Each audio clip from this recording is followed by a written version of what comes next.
The Adventures of Huckleberry Finn by Mark Twain. Chapter 22. They swarmed up towards Sherburne's house, a-whoopin' and ragin' like Injuns, and everything had to clear the way or get run over and tromped to mush, and it was awful to see. Children was heelin' it ahead of the mob, screamin' and tryin' to get out of the way, and every window along the road was full of women's heads, and there was nigger boys in every tree, and bucks and wenches lookin' over every fence, and as soon as the mob would get nearly to them they would break and scattle back out of reach. Lots of the women and girls was cryin' and takin' on, scared most to death. They swarmed up in front of Sherburne's palin's as thick as they could jam together, and you couldn't hear yourself think for the noise. It was a little 20-foot yard. Some sung out, "Tear down the fence! Tear down the fence!" Then there was a racket of rippin' and tearin' and smashin', and down she goes, and the front wall of the crowd begins to roll in like a wave. Just then Sherburne steps out onto the roof of his little front porch, with a double-barreled gun in his hand, and takes his stand, perfectly calm and deliberate, not saying a word. The racket stopped, and the wave sucked back. Sherburne never said a word, just stood there, looking down. The stillness was awful creepy and uncomfortable. Sherburne run his eyes slow along the crowd, and wherever it struck, the people tried a little to outgaze him, but they couldn't. They dropped their eyes and looked sneaky. Then pretty soon Sherburne sort of laughed, not the pleasant kind, but the kind that makes you feel like when you are eating bread that's got sand in it. Then he says, slow and scornful, "The idea of you lynching anybody. It's amusing.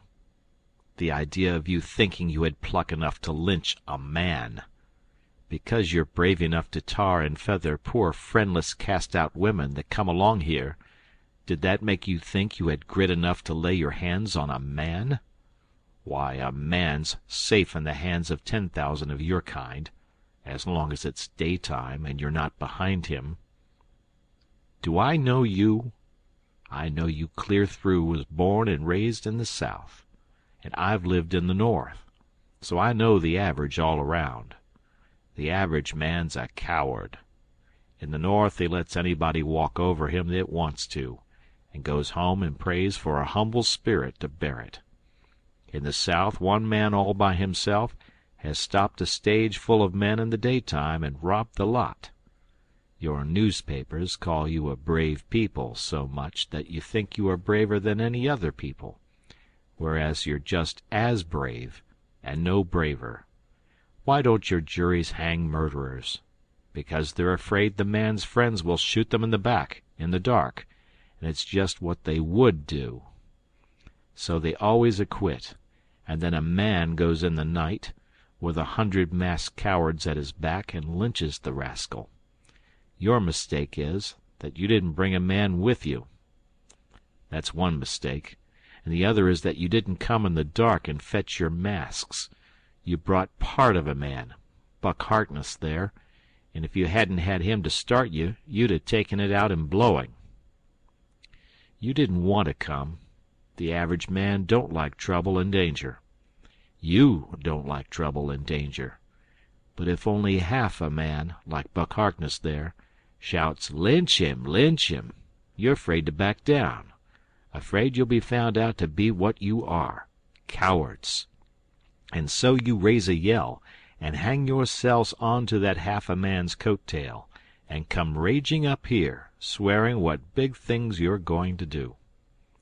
The pitifullest thing out is a mob. That's what an army is, a mob.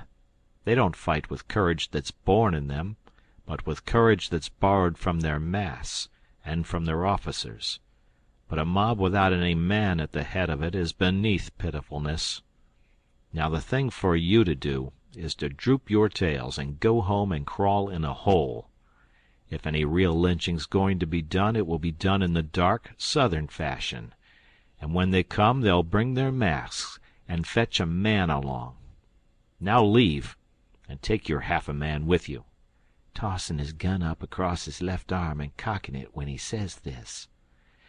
The crowd washed back sudden, and then broke all apart, and went tearing off every which way, and Buck Harkness he heeled it after them, looking tolerable cheap. I could have stayed if I wanted to, but I didn't want to. I went to the circus and loafed around the backside till the watchman went by, and then dived in under the tent. I had my $20 gold piece and some other money, but I reckoned I'd better save it, because there ain't no telling how soon you're going to need it, away from home and amongst strangers that way. You can't be too careful. I ain't opposed to spending money on circuses when there ain't no other way, but there ain't no use in wasting it on them. It was a real bully circus. It was the splendidest sight that ever was when they all come riding in, 2 by 2, a gentleman and lady side by side, the men just in their drawers and undershirts, and no shoes nor stirrups, and resting their hands on their thighs easy and comfortable. There must have been 20 of 'em, and every lady with a lovely complexion, and perfectly beautiful, and looking just like a gang of real sure-enough queens, and dressed in clothes that cost millions of dollars and just littered with diamonds. It was a powerful fine sight. I never seen anything so lovely. And then one by one they got up and stood, and went a-weaving around the ring so gentle and wavy and graceful, the men looking ever so tall and airy and straight, with their heads bobbing and skimming along, away up there under the tent roof, and every lady's rose-leafy dress flapping soft and silky around her hips, and she looking like the most loveliest parasol.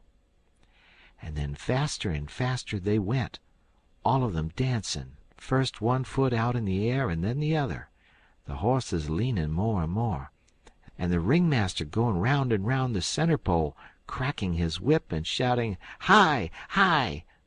and the clown cracking jokes behind him.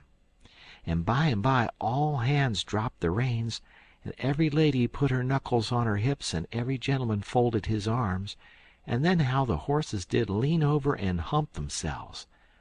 And so one after the other they all skipped off into the ring and made the sweetest bow I ever see, and then scampered out, and everybody clapped their hands and just about went wild.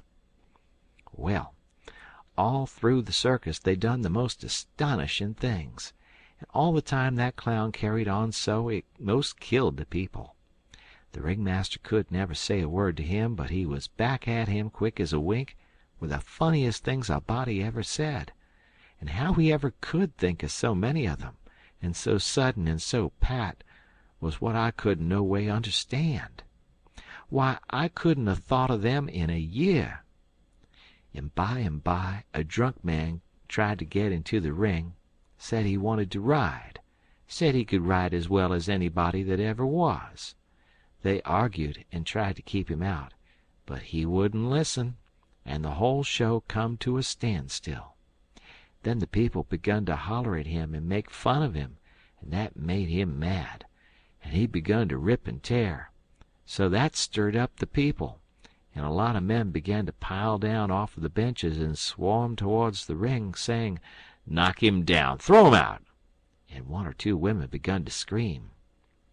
So then the ringmaster he made a little speech, and said he hoped there wouldn't be no disturbance, and if the man would promise he wouldn't make no more trouble, he would let him ride if he thought he could stay on the horse. So everybody laughed, said all right, and the man got on. The minute he was on, the horse begun to rip and tear and jump and cavort around, with 2 circus men hanging on to his bridle trying to hold him, and the drunk man hanging on to his neck, and his heels flying in the air every jump, and the whole crowd of people standing up shouting and laughing till tears rolled down. And at last, sure enough, all the circus men could do, the horse broke loose, and away he went like the very nation, round and round the ring, with that sot laying down on him and hanging to his neck, with first one leg hanging most to the ground on one side, and then the other one on the other side, and the people just crazy. It warn't funny to me, though. I was all of a tremble to see his danger. But pretty soon he struggled up a straddle and grabbed the bridle, a reelin' this way and that. And the next minute he sprung up and dropped the bridle and stood. And the horse a going like a house afire, too. He just stood up there, a sailin' around as easy and comfortable as if he weren't ever drunk in his life. And then he begun to pull off his clothes and sling them. He shed them so thick they kind of clogged up the air, and altogether he shed 17 suits.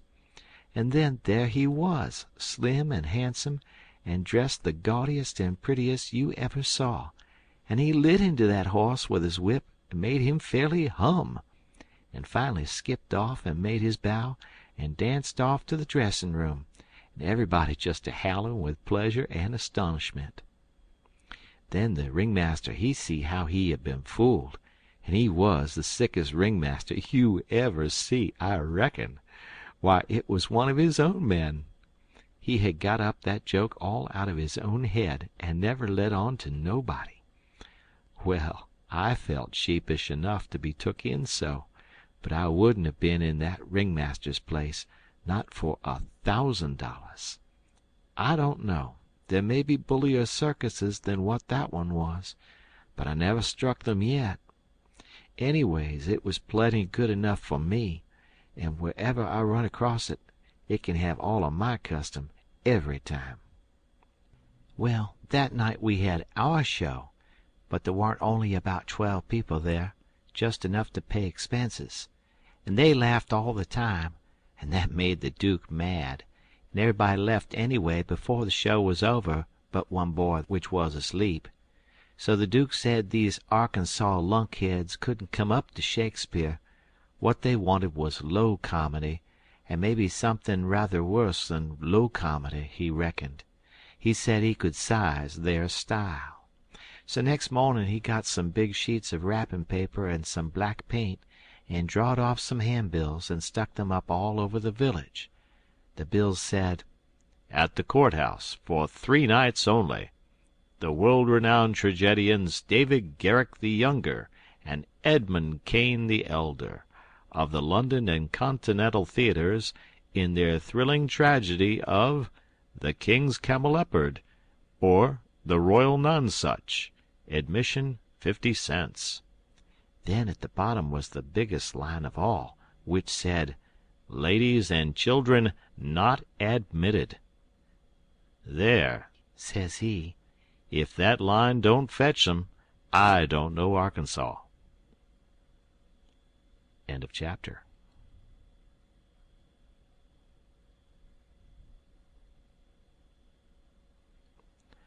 The Adventures of Huckleberry Finn by Mark Twain. Chapter 23.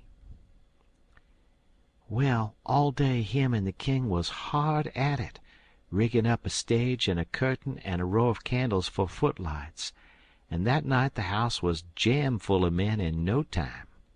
When the place couldn't hold no more, the Duke he quit tending door and went around the back way and come on to the stage and stood up before the curtain and made a little speech, and praised up this tragedy, and said it was the most thrillingest one that ever was, and so he went on a-bragging about the tragedy, and about Edmund Kane the Elder, which was to play the main principal part in it, and at last when he got everybody's expectations up high enough, he rolled up the curtain, and the next minute the king come a-prancing out on all fours, naked, and he was painted all over, ring-streaked and striped, all sorts of colors, as splendid as a rainbow. But never mind the rest of his outfit. It was just wild, but it was awful funny. The people most killed themselves laughing, and when the king got done capering and capered off behind the scenes, they roared and clapped and stormed and haw-hawed till he come out and done it over again, and after that they made him do it another time. Well, it would make a cow laugh to see the shines that old idiot cut. Then the Duke he lets the curtain down and bows to the people, and says the great tragedy will be performed only 2 nights more on account of pressing London engagements, where the seats is all sold already for it in Drury Lane, and then he makes them another bow, and says if he has succeeded in pleasing them and instructing them, he will be deeply obliged if they will mention it to their friends and get them to come and see it. 20 people sings out, "What? Is it over? Is that all?" The Duke says yes. Then there was a fine time. Everybody sings out, "Sold!" and rose up mad, and was a-goin' for that stage and them tragedians. But a big, fine-looking man jumps up on a bench and shouts, "Hold on! Just a word, gentlemen." They stop to listen. "We are sold, mighty badly sold, but we don't want to be the laughin' stock of this whole town, I reckon, and never hear the last of this thing as long as we live. No. What we want is to go out of here quiet and talk this show up, and sell the rest of the town. Then we'll all be in the same boat. Ain't that sensible?" "You bet it is. The jedge is right," everybody sings out. "All right, then. Not a word about any sell. Go along home, and advise everybody to come and see the tragedy." Next day you couldn't hear nothin' around that town but how splendid that show was. House was jammed again that night, and we sold this crowd the same way. When me and the king and the duke got home to the raft, we all had a supper, and by, about midnight, they made Jim and me back her out and float her down the middle of the river, and fetch her in and hide her about 2 mile below town. The third night the house was crammed again, and they warn't newcomers this time, but people that was at the show the other 2 nights. I stood by the Duke at the door, and I see that every man that went in had his pockets bulgin', or something muffled up under his coat, and I see it warn't no perfumery neither, not by a long sight. I smelt sickly eggs by the barrel, and rotten cabbages and such things, and if I know the signs of a dead cat bein' around, and I bet I do, there was 64 of them went in. I shoved in there for a minute, but it was too various for me. I couldn't stand it. Well, when the place couldn't hold no more people, the Duke he give a feller a quarter and told him to tend door for him a minute, and then he started around for the stage door, I after him. But the minute we turned the corner and was in the dark, he says, "Walk fast now till you get away from the houses, and then shin for the raft like the dickens was after you." I done it, and he done the same. We struck the raft at the same time, and in less than 2 seconds we was gliding downstream, all dark and still, and edging towards the middle of the river, nobody saying a word. I reckon the poor king was in for a gaudy time of it with the audience, but nothing of the sort. Pretty soon he crawls out from under the wigwam and says, "Well, how'd the old thing pan out this time, Duke?" He hadn't been uptown at all. We never showed a light till we was about 10 mile below the village. Then we lit up and had a supper, and the king and the Duke fairly laughed their bones loose over the way they'd served them people. The Duke says, "Greenhorns, flatheads! I knew the first house would keep mum and let the rest of the town get roped in, and I knew they'd lay for us the third night and consider it was their turn now. Well, it is their turn, and I'd give something to know how much they'd take for it. I would just like to know how they're putting in their opportunity. They can turn it into a picnic if they want to. They brought plenty provisions." Them rapscallions took in $465 in that 3 nights. I never see money hauled in by the wagon load like that before. By and by, when they was asleep and snoring, Jim says, "Don't it surprise you the way dem kings carries on, Huck?" "No," I says, "it don't." "Why don't it, Huck?" "Well, it don't, because it's in the breed. I reckon they're all alike." But, Huck, these kings of ourn is regular rapscallions. Dat's jest what dey is. Dey's regular rapscallions." Well, that's what I'm a sayin'. All kings is mostly rapscallions, as fur as I can make out. Is dat so? You read about them once, you'll see. Look at Henry VIII. This'n's a Sunday school superintendent to him. And look at Charles II, and Louis XIV, and Louis XV, and James II, and Edward II, and Richard III, and 40 more, besides all them Saxon heptarchies that used to rip around so in old times and raise Cain. My, you ought to seen old Henry VIII when he was in bloom. He was a blossom. He used to marry a new wife every day and chop off her head next mornin', and he would do it just as indifferent as if he were orderin' up eggs. "Fetch up Nell Gwynn," he says. They fetch her up. Next morning, "Chop off her head," and they chop it off. "Fetch up Jane Shore," he says, and up she comes. Next mornin', "Chop off her head," and they chop it off. "Ring up Fair Rosamund." Fair Rosamund answers the bell. Next mornin', "Chop off her head," and he made every one of them tell a tale every night, and he kept that up till he had hogged 1,001 tales that way, and then he put them all in a book, and called it Domesday Book, which was a good name and stated the case. You don't know kings, Jim, but I know them, and this old rip of ourn is one of the cleanest I've struck in history. Well, Henry, he takes a notion he wants to get up some trouble with his country. How does he go at it? Give notice? Give the country a show? No. All of a sudden he heaves all the tea in Boston Harbor overboard and whacks out a Declaration of Independence and dares them to come on. That was his style. He never give anybody a chance. He had suspicions of his father, the Duke of Wellington. Well, what did he do? Ask him to show up? No. Drownded him in a butt of Mamsie, like a cat. Suppose people left money layin' around where he was. What did he do? He collared it. Suppose he contracted to do a thing, and you paid him, and didn't set down there and see that he done it. What did he do?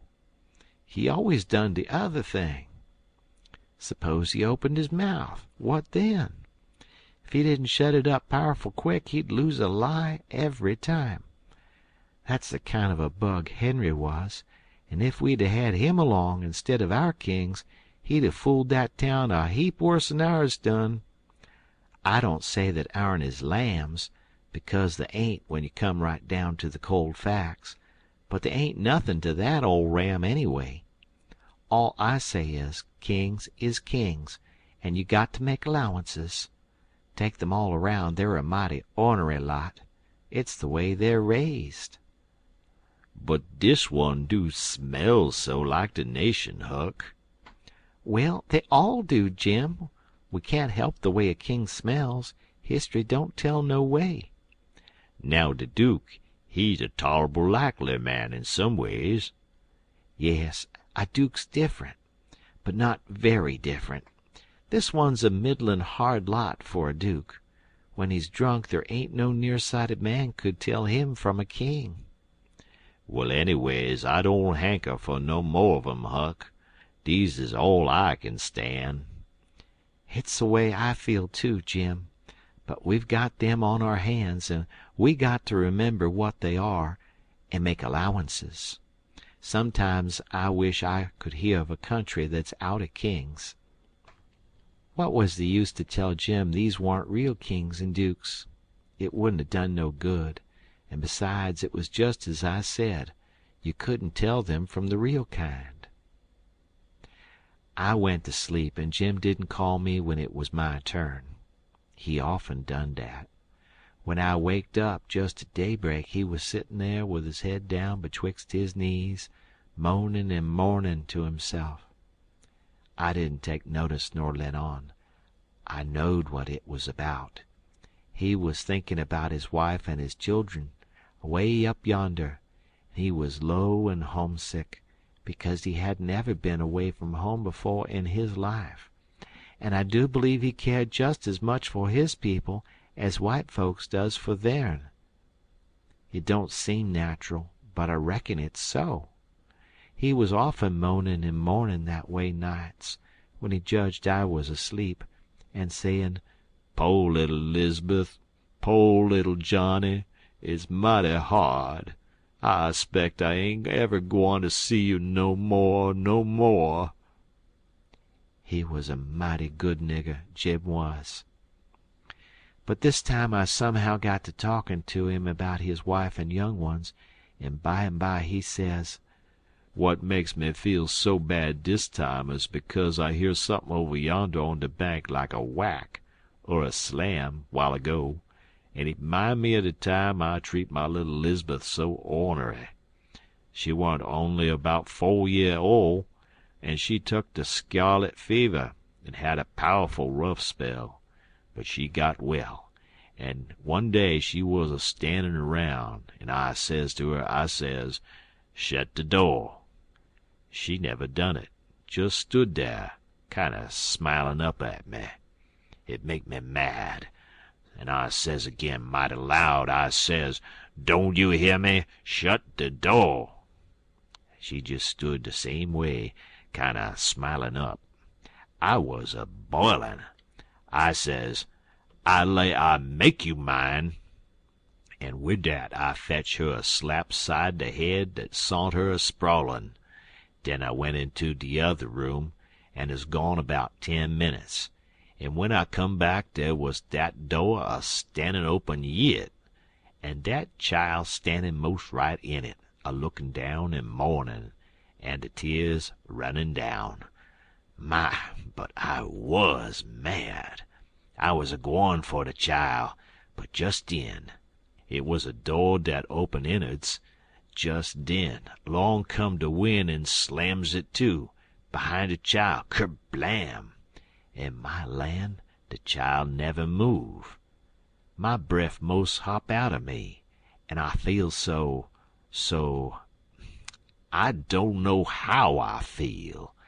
I crope out all a tremblin', and crope around and open de door easy and slow, and poke my head in behind de chile, soft and still, and all of a sudden I says, "Pow!" jest as loud as I could yell. She never budge. Oh, Huck, I bust out a cryin' and grab her up in my arms and say, "Oh, the po' little thing, the Lord God Almighty forgive po' old Jim, 'cause he never gwineter forgive hisse'f as long as he's alive." Oh, she was plumb deef and dumb, Huck, plumb deef and dumb, and I been a-treatin' her so. End of chapter.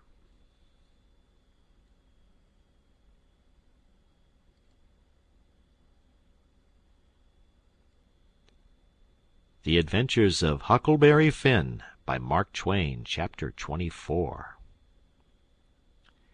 Next day, towards night, we laid up under a little willow towhead out in the middle, where there was a village on each side of the river, and the Duke and the King begun to lay out a plan for working them towns. Jim he spoke to the Duke, and said he hoped it wouldn't take but a few hours, because it got mighty heavy and tiresome to him when he had to lay all day in the wigwam tied with a rope. You see, when we left him all alone we had to tie him, because if anybody happened on to him all by himself and not tied, it wouldn't look much like he was a runaway nigger, you know. So the Duke said it was kind of hard to have to lay roped all day, and he'd cipher out some way to get around it. He was uncommon bright, the Duke was, and he soon struck it. He dressed Jim up in King Lear's outfit. It was a long curtain calico gown, and a white horsehair wig and whiskers, and then he took his theater paint and painted Jim's face and hands and ears and neck all over a dead, dull, solid blue, like a man that's been drownded 9 days. Blamed if he wasn't the horriblest looking outrage I ever see. Then the Duke took and wrote out a sign on a shingle so, "Sick Arab, but harmless when not out of his head." And he nailed that shingle to a lath and stood the lath up 4 or 5 foot in front of the wigwam. Jim was satisfied. He said it was a sight better than lying tied a couple of years every day and trembling all over every time there was a sound. The Duke told him to make himself free and easy, and if anybody ever come meddling around, he must hop out of the wigwam and carry on a little, and fetch a howl or two like a wild beast, and he reckoned they would light out and leave him alone, which was sound enough judgment. But you take the average man, and he wouldn't wait for him to howl. Why, he didn't only look like he was dead, he looked considerable more than that. These rapscallions wanted to try the Nonsuch again, because there was so much money in it, but they judged it wouldn't be safe, because maybe the news might have worked along down by this time. They couldn't hit no project that suited exactly, so at last the Duke said he reckoned he'd lay off and work his brains an hour or two and see if he couldn't put up something on the Arkansas village. And the king he allowed he would drop over to the other village without any plan, but just trust in Providence to lead him the profitable way, meaning the devil, I reckon. We had all bought store clothes where we stopped last, and now the king put his'n on, and he told me to put mine on. I done it, of course. The king's duds was all black, and he did look real swell and starchy. I never knowed how clothes could change a body before. Why, before, he looked like the orneryest old rip that ever was, but now, when he'd take off his new white beaver and make a bow and do a smile, he looked that grand and good and pious that you'd say he had walked right out of the ark, and maybe was old Leviticus himself. Jim cleaned up the canoe, and I got my paddle ready. There was a big steamboat layin' over the shore away up under the point, about 3 mile above the town. Been there a couple of hours takin' on freight. Says the king, "Seein' how I'm dressed, I reckon maybe I better arrive down from St. Louis or Cincinnati or some other big place. Go for the steamboat, Huckleberry. We'll come down to the village on her." I didn't have to be ordered twice to go and take a steamboat ride.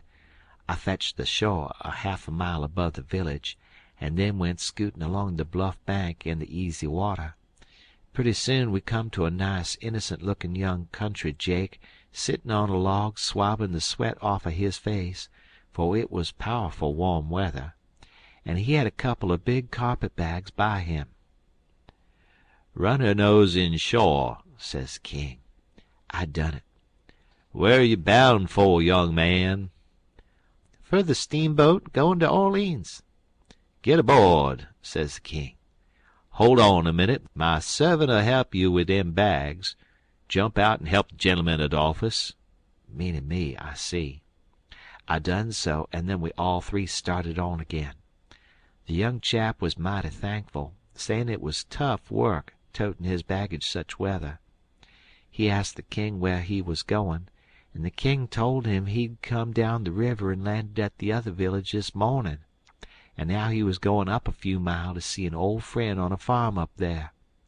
The young feller says, "When I first see you, I says to myself, it's Mr. Wilkes, sure, and he come mighty near gettin' here in time. But then I says, no, I reckon it ain't him, or else he wouldn't be paddlin' up the river. You ain't him, are you?" "No, my name's Blodgett. Alexander Blodgett. Reverend Alexander Blodgett, I suppose I must say, as I'm one of the Lord's poor servants.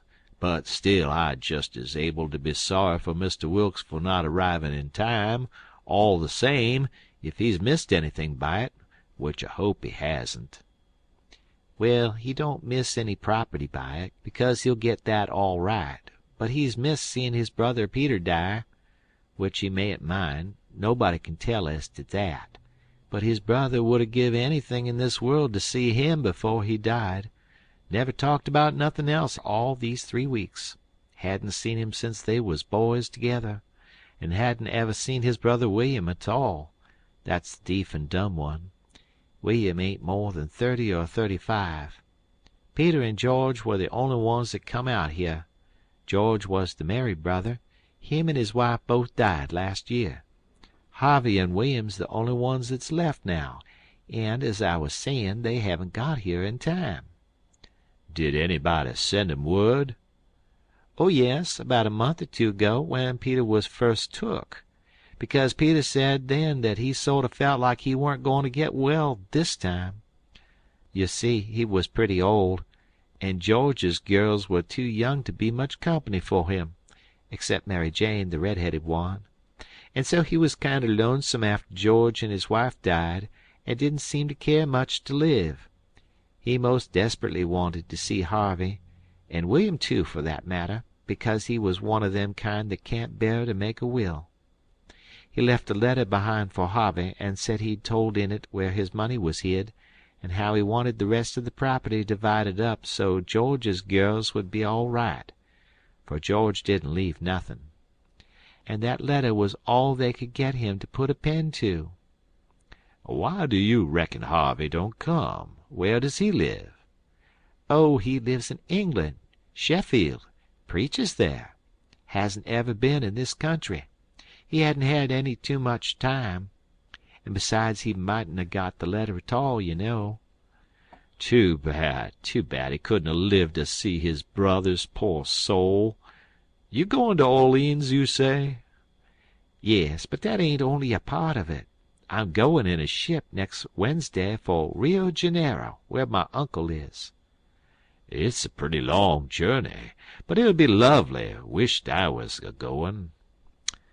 Is Mary Jane the oldest? How old is the others?" "Mary Jane's 19, Susan's 15, and Joanna's about 14. That's the one that gives herself to good works and has a hare lip." "Poor things, to be left alone in the cold world so." "Well, they could be worse off. Old Peter had friends, and they ain't goin' to let them come to no harm. There's Hobson, the Baptist preacher, and Deacon Lot Hovey, and Ben Rucker, and Abner Shackelford, and Levi Bell, the lawyer, and Dr. Robinson and their wives, and the widow Bartley, and well, there's a lot of them, but these are the ones that Peter was thickest with, and used to write about sometimes when he wrote home. So Harvey'll know where to look for friends when he gets here." Well, the old man went on asking questions till he just fairly emptied that young fellow. Blamed if he didn't inquire about everybody and everything in that blessed town, and all about the Wilkses, and about Peter's business, which was a tanner, and about George's, which was a carpenter, and about Harvey's, which was a dissentering minister, and so on and so on. Then he says, "What did you want to walk all the way up to the steamboat for?" "Because she's a big Orleans boat, and I was afeard she mightn't stop there. When they're deep they won't stop for a hail. A Cincinnati boat will, but this is a St. Louis one." "Was Peter Wilkes well off?" "Oh, yes, pretty well off. He had houses and land, and it's reckoned he left 3 or 4 thousand in cash hid up somewheres." "When did you say he died?" "I didn't say, but it was last night." "Funeral tomorrow, likely?" "Yes, about the middle of the day." "Well, it's all terrible sad, but we've all got to go one time or another. So what we want to do is to be prepared. Then we're all right." "Yes, sir, it's the best way. Ma used to always say that." When we struck the boat she was about done loading, and pretty soon she got off. The king never said nothin' about goin' aboard, so I lost my ride after all. When the boat was gone the king made me paddle up another mile to a lonesome place, and then he got ashore and says, "Now hustle back right off, and fetch the Duke up here and the new carpet-bags, and if he's gone over to the other side, go over there and git him, and tell him to get hisself up regardless. Shove along now." I could see what he was up to, but I never said nothin', of course. When I got back with the Duke we hid the canoe, and then they set down on a log, and the king told him everything, just like the young fellow had said it, every last word of it. And all the time he was a-doing it he tried to talk like an Englishman, and he done it pretty well, too, for a slouch. I can't imitate him, and so I ain't a-going to try to. But he really done it pretty good. Then he says, "How are you on the deef and dumb, Bilgewater?" The Duke said, leave him alone for that. Said he had played a deaf and dumb person on the histrionic boards. So then they waited for a steamboat. About the middle of the afternoon a couple of little boats come along, but they didn't come from high enough up the river. But at last there was a big one, and they hailed her. She sent out her yawl, and we went aboard, and she was from Cincinnati, and when they found we only wanted to go 4 or 5 mile they was booming mad, and gave us a cussin', and said they wouldn't land us. But the king was calm. He says, "If gentlemen can afford to pay $1 a mile apiece to be took on and put off in a yawl, a steamboat can afford to carry 'em, can't it?" So they softened down and said it was all right, and when we got to the village they yawled us ashore. About 2 dozen men flocked down when they see the yawl a-comin', and when the king says, "Can any of you gentlemen tell me where Mr. Peter Wilkes lives?" they give a glance at one another and nodded their heads as much as to say, "What did I tell you?" Then one of them says, kind of soft and gentle, "I'm sorry, sir, but the best we can do is to tell you where he did live yesterday evening." Sudden as winking, the ornery old creature went on to smash, and fell up against the man, and put his chin on his shoulder, and cried down his back, and says, "Alas, alas, our poor brother, gone, and we never got to see him. Oh, it's too hard." Then he turns around blubbering, and makes a lot of idiotic signs to the Duke on his hands, and blamed if he didn't drop a carpet-bag and bust out a-crying. If they warn't the beatin'est lot, them 2 frauds, that ever I struck.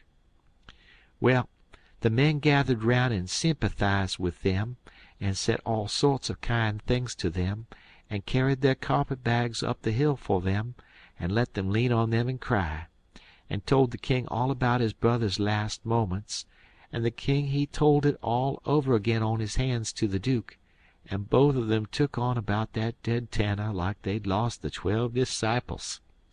Well, if ever I struck anything like it, I'm a nigger. It was enough to make a body ashamed of the human race. End of chapter.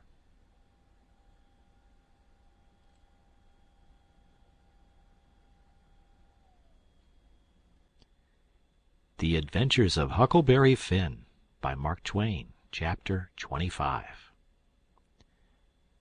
The news was all over town in 2 minutes, and you could see the people tearing down on the run from every which way, some of them putting on their coats as they come. Pretty soon we was in the middle of a crowd, and the noise of the tramping was like a soldier march.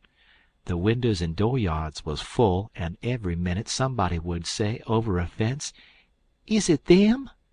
And somebody trotting along with the gang would answer back and say, "You bet it is." When we got to the house, the street in front of it was packed, and the 3 girls was standing in the door.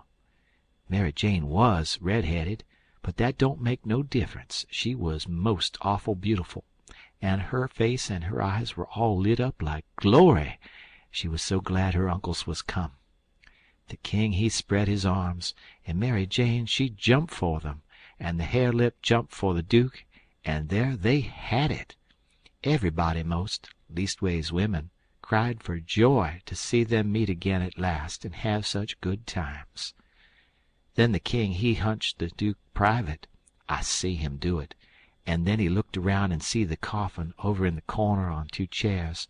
So then him and the Duke, with a hand across each other's shoulder, and t'other hand to the eyes, walked slow and solemn over there, everybody dropping back to give them room, and all the talk and noise stopping. people saying shh, and all the men taking their hats off and drooping their heads, so you could have heard a pin fall. And when they got there they bent over and looked in the coffin and took one sight, and then they bust out a-crying so you could have heard them to Orleans most, and then they put their arms around each other's necks and hung their chins over each other's shoulders, and then for 3 minutes, or maybe 4, I'd never seen 2 men leak the way they done.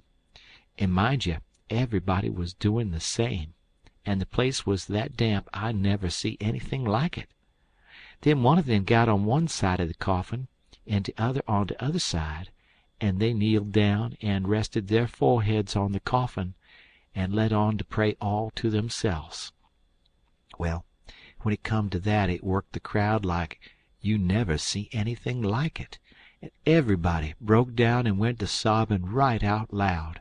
The poor girls, too, and every woman, nearly, went up to the girls without saying a word and kissed them solemn on the forehead, and then put their hand on their head and looked up towards the sky with the tears running down, and then busted out and went off sobbing and swabbing, and give the next woman a show. I never see anything so disgusting. Well, by and by the king he gets up and comes forward a little, and works himself up and slobbers out a speech all full of tears and flapdoodle about its being a sore trial for him and his poor brother to lose the diseased, and to miss seeing diseased alive after the long journey of 4,000 mile. But it's a trial that's sweetened and sanctified to us by this dear sympathy and these holy tears, and so he thanks them out of his heart and out of his brother's heart, because out of their mouths they can't, words being too weak and cold, and all that sort of rot and slush, till it was just sickening. And then he blubbers out a pious goody-goody amen, and turns himself loose and goes to crying fit to bust. And the minute the words were out of his mouth, somebody over in the crowd struck up the doxologer, and everybody joined in with all their might, and it just warmed you up and made you feel as good as church letting out. Music is a good thing, and after all that soul butter and hogwash I never see it freshen up things so, and sound so honest and bully. Then the king begins to work his jaw again, and says how him and his nieces would be glad if a few of the main principal friends of the family would take supper here with them this evening, and help set up with the ashes of the diseased, and says if his poor brother layin' yonder could speak, he knows who he would name, for they was names that was very dear to him, and mentioned often in his letters, and so he will name the same, to wit, as follows, viz., Reverend Mr. Hobson, and Deacon Lot Hovey, and Mr. Ben Rucker, and Abner Shackleford, and Levi Bell, and Dr. Robinson, and their wives, and the widow Bartley. Reverend Hobson and Dr. Robinson was down to the end of the town a-hunting together. That is, I mean the doctor was shipping a sick man to the other world, and the preacher was p'inting him right. Lawyer Bell was away up to Louisville on business, but the rest was on hand, and so they all come and shook hands with the king, and thanked him and talked to him, and then they shook hands with the Duke and didn't say nothin', but just kept a-smilin' and bobbing their heads like a passel of sapheads, while he made all sorts of signs with his hands and said, "Goo, goo, goo, goo, goo," all the time like a baby that can't talk. So the king he blattered along, and managed to inquire about pretty much everybody and dog in town by his name, and mentioned all sorts of little things that happened one time or another in the town, or to George's family, or to Peter. And he always let on that Peter wrote him the things, but that was a lie. He got every blessed one of them out of that young flathead that we canoed up to the steamboat. Then Mary Jane she fetched the letter her father left behind, and the king he read it out loud and cried over it. It give the dwellin'-house and $3,000 gold to the girls, and it give the tan yard, which was doin' a good business, along with some other houses and land worth about $7,000. and $3,000 in gold to Harvey and William, and told where the 6,000 cash was hid down cellar. So these two frauds said they'd go and fetch it up, and have everything square and above board, and told me to come with a candle. We shut the cellar door behind us, and when they found the bag they spilled it out on the floor, and it was a lovely sight, all them yeller boys. My, the way the king's eyes did shine! He slaps the Duke on the shoulder and says, "Oh, this ain't bullin' nor nothin'. Oh, no, I reckon not. Why, Billy, it beats the nonsuch, don't it?" The Duke allowed it did. They pawed the yaller boys and sifted them through their fingers and let them jingle down on the floor.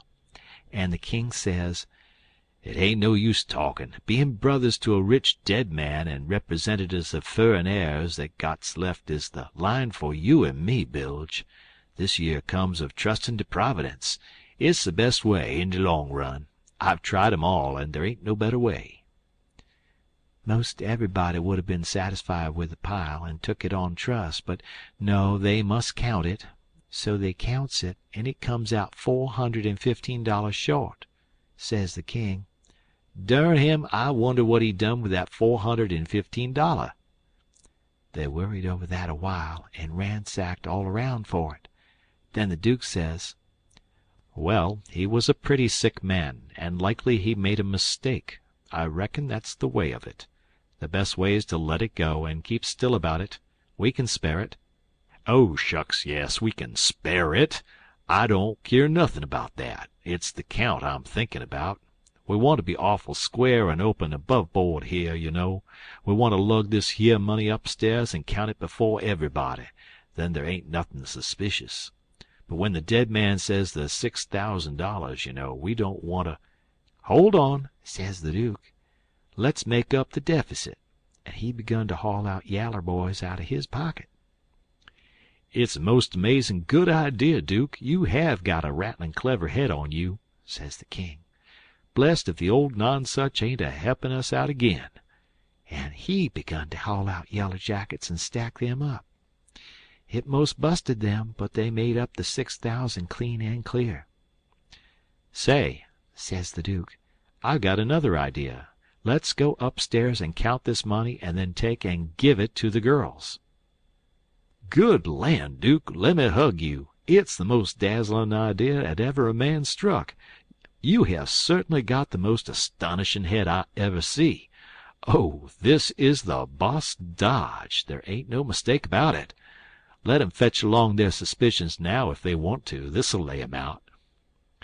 When we got upstairs, everybody gathered around the table, and the king he counted it and stacked it up, $300 in a pile, 20 elegant little piles. Everybody looked hungry at it and licked their chops. Then they raked it into the bag again, and I see the king begin to swell himself up for another speech. He says, "Friends all, my poor brother that lays yonder has done generous by them that's left behind in the vale of sorrers. He has done generous by these yer poor little lambs that he loved and sheltered, and that's left fatherless and motherless. Yes, and we that knowed him knowed that he would have done more generous by them if he hadn't been afeard of woundin' his dear William and me. Now, wouldn't he? There ain't no question about it in my mind. Well, then, what kind of brothers would it be that'd stand in his way at such a time? And what kind of uncles would it be that'd rob such poor sweet lambs as these that he loved so at such a time? If I know William, and I think I do, well, I'll just ask him." He turns around and begins to make a lot of signs to the Duke with his hands, and the Duke he looks at him stupid and leather-headed a while. Then all of a sudden he seems to catch his meaning and jumps for the king, goo-gooing with all his might for joy, and hugs him about 15 times before he lets up. Then the king says, "I knowed it. I reckon that'd convince anybody the way he feels about it. Here, Mary Jane, Susan, Joanna, take the money. Take it all. It's the gift to him that lays yonder, cold but joyful." Mary Jane she went for him, Susan and the hare-lip went for the Duke, and then such another huggin' and kissin' I never see yet. And everybody crowded up with the tears in their eyes, and most shook the hands off of them frauds, sayin' all the time, "You dear good souls! How lovely! How could you?" Well, then, pretty soon all hands got to talkin' about the diseased again, and how good he was, and what a loss he was, and all that. And before long a big iron-jawed man worked himself in there from outside, and stood a-listenin' and lookin', and not sayin' anything, and nobody sayin' anything to him either, because the king was talkin' and they was all busy listenin'. The king was sayin', in the middle of something he'd started in on, "They bein' particular friends of the diseased. That's why they're invited here this evening. But tomorrow we want all to come, everybody, for he respected everybody, he liked everybody, and so it's fittin' that his funeral orgies should be public." And so he went a-moonin' on and on, likin' to hear himself talk. And every little while he fetched in his funeral orgies again, till the Duke he couldn't stand it no more, and he writes on a little scrap of paper, "Obsequies, you old fool," and folds it up, and goes to goo-gooing and reachin' it over people's heads to him. The king he reads it and puts it in his pocket and says, "Poor William, afflicted as he is, his heart's always right. Asked me to invite everybody to come to the funeral. Wants me to make 'em all welcome. But he needn't have worried. It was just what I was at." Then he weaves along again, perfectly calm, and goes to droppin' in his funeral orgies again every now and then, just like he done before. And when he done it the third time, he says, "I say orgies, not because it's the common term, because it ain't, obsequies being the common term, but because orgies is the right term. Obsequies ain't used in England no more now. It's gone out. We say orgies now in England. Orgies is better, because it means the thing you're after more exact. It's a word that's made up out of the Greek orgo, outside, open, abroad, and the Hebrew jesum, to plant, cover up, hence inter. So you see, funeral orgies is an open or public funeral. He was the worst I ever struck. Well, the iron-jawed man he laughed right in his face. Everybody was shocked. Everybody says, "Why, doctor!" And Abner Shackelford says, "Why, Robinson, hain't you heard the news? This is Harvey Wilkes." The king he smiled eager, and shoved out his flapper, and says, "Is it my poor brother's dear good friend and physician? "Keep your hands off of me," says the doctor. "You talk like an Englishman, don't you? It's the worst imitation I ever heard. You Peter Wilkes' brother. You're a fraud, that's what you are." Well, how they all took on! They crowded round the doctor and tried to quiet him down, and tried to explain to him and tell him how Harvey had showed in 40 ways that he was Harvey, and knowed everybody by name, and the names of the very dogs, and begged him not to hurt Harvey's feelin's and the poor girl's feelin's and all that. But it warn't no use. He stormed right along, and said any man that pretended to be an Englishman and couldn't imitate the lingo no better than what he did was a fraud and a liar. The poor girls was hanging to the king and crying, and all of a sudden the doctor ups and turns on them. He says, "I was your father's friend, and I'm your friend, and I warn you as a friend, and an honest one that wants to protect you and keep you out of harm and trouble, to turn your backs on that scoundrel and have nothing to do with him. The ignorant tramp, with his idiotic Greek and Hebrew, as he calls it. He is the thinnest kind of an impostor, has come here with a lot of empty names and facts which he picked up somewheres, and you take them for proofs, and are helped to fool yourselves by these foolish friends here, who ought to know better. Mary Jane Wilkes, you know me for your friend, and for your unselfish friend, too. Now listen to me. Turn this pitiful rascal out. I beg you to do it. Will you?" Mary Jane straightened herself up, and my, but she was handsome. She says, "Here is my answer." she hove up the bag of money and put it in the king's hands, and says, "Take this $6,000 and invest it for me and my sisters any way you want to, and don't give us no receipt for it." Then she put her arm around the king on one side, and Susan and the hare-lip done the same on the other. Everybody clapped their hands and stomped on the floor like a perfect storm, whilst the king held up his head and smiled proud. The doctor says, "All right, I wash my hands of the matter, but I warn you all that a time's comin' when you're going to feel sick whenever you think of this day." And away he went. "All right, doctor," says the king, kind of mocking him. "We'll try and get 'em to send for you," which made 'em all laugh, and they said it was a prime good hit. End of chapter.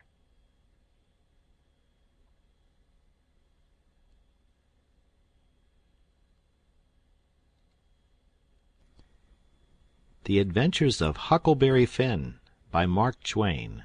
Chapter 26. Well, when they was all gone, the king he asked Mary Jane how they was off for spare rooms, and she said she had one spare room which would do for Uncle William, and she'd give her own room to Uncle Harvey, which was a little bigger, and she would turn into the room with her sisters and sleep on a cot. And up garret was a little cubby with a pallet in it. The king said the cubby would do for his valet, meaning me. So Mary Jane took us up, and she showed them their rooms, which was plain but nice. She said she'd have her frocks and a lot of other traps took out of her room if they was in Uncle Harvey's way, but he said they warn't. The frocks was hung along the wall, and before them was a curtain made out of calico that hung down to the floor. There was an old hair trunk in one corner, and a guitar box in another, and all sorts of little knick-knacks and gimcracks around, like girls brisking up a room with. The king said it was all the more homely and more pleasanter for these fixin's, and so don't disturb them. The duke's room was pretty small, but plenty good enough, and so was my cubby. That night they had a big supper, and all them men and women was there, and I stood behind the king and the duke's chairs and waited on them, and the niggers waited on the rest.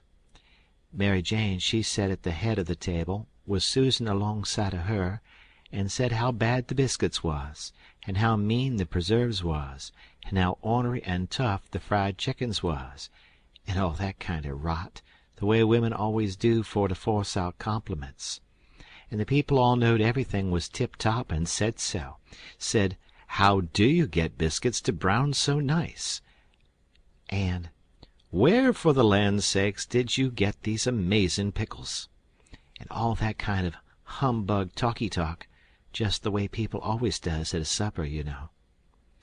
And when it was all done, me and the hare-lip had supper in the kitchen off of the leavin's, whilst the others was helping the niggers clean up the things. The hare-lip, she got to pumping me about England, and blessed if I didn't think the ice was getting mighty thin sometimes. She says, "Did you ever see the king?" "Who, William Fourth? Well, I bet I have. He goes to our church." I knowed he was dead years ago, but I never let on. So when I says he goes to our church, she says, "What, regular?" "Yes, regular. His pew's right over opposite ourn, on the other side the pulpit." "I thought he lived in London?" "Well, he does. Where would he live?" "But I thought you lived in Sheffield." I see I was up a stump. I had to let on to get choked with a chicken bone so as to get time to think how to get down again. Then I says, "I mean he goes to our church regular when he's in Sheffield. That's only in the summer-time when he comes there to take the sea baths." "Why, how you talk! Sheffield ain't on the sea." "Well, who said it was?" "Why, you did." "I didn't, nuther." "You did." "I didn't." "You did." "I never said nothin' of the kind." "Well, what did you say then?" "Said he come to take the sea baths. That's what I said." "Well, then, how's he going to take the sea baths if it ain't on the sea?" "Looky here," I says, "did you ever see any Congress water?" "Yes." Well, did you have to go to Congress to get it? Why, no. Well, neither does William IV have to go to the sea to get a sea bath. How does he get it, then? Gets it the way people down here gets Congress water, in barrels. There in the palace at Sheffield they've got furnaces, and he wants his water hot. They can't bile that amount of water away off there at the sea. They haven't got no conveniences for it. Oh, I see now. You might have said that in the first place and saved time. When she said that, I see I was out of the woods again, and so I was comfortable and glad. Next she says, "Do you go to church too?" "Yes, regular." "Where do you sit?" "Why, in our pew." "Whose pew?" "Why, our'n, your Uncle Harvey's." "His'n? What does he want with a pew?" "Wants it to set in. What did you reckon he wanted with it?" "Why, I thought he'd be in the pulpit."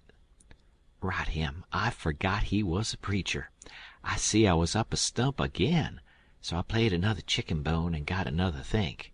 Then I says, "Blame it, do you s'pose there ain't but one preacher to a church?" "Why, what do they want with more?" "What, to preach before a king? I never see such a girl as you. They don't have no less than 17. 17! My land! Why, I wouldn't set out such a string as that, not if I never got to glory. It must take 'em a week." "Shucks, they don't all of 'em preach the same day, only one of 'em." "Well, then, what does the rest of 'em do?" "Oh, nothing much. Loll around, pass the plate, and one thing or another, but mainly they don't do nothing." "Well, then, what are they for?" "Why, they're for style. Don't you know nothing?" "Well, I don't want to know no such foolishness as that. How is servants treated in England? Do they treat 'em better'n we treat our niggers?" "No. A servant ain't nobody there. They treat 'em worse than dogs." "Don't they give 'em holidays the way we do? Christmas and New Year's week and 4th of July?" "Oh, just listen. A body could tell you hain't ever been to England by that. Why, why, Joanna, they never see a holiday from year's end to year's end.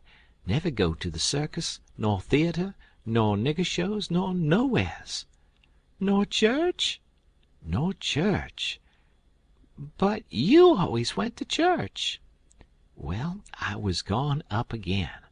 I forgot I was the old man's servant, but next minute I whirled in on a kind of an explanation how a valet was different from a common servant, and had to go to church whether he wanted to or not, and set with the family on account of its being the law. But I didn't do it pretty good, and when I got done I see she warn't satisfied. She says, "Honest Injun, now, hain't you been telling me a lot of lies?" "Honest Injun," says I. "None of it at all?" "None of it at all. Not a lie in it," says I. "Lay your hand on this book and say it." I see it warn't nothing but a dictionary, so I laid my hand on it and said it. So then she looked a little better satisfied and says, "Well, then, I'll believe some of it, but I hope to gracious if I'll believe the rest." "What is it that you won't believe, Joe?"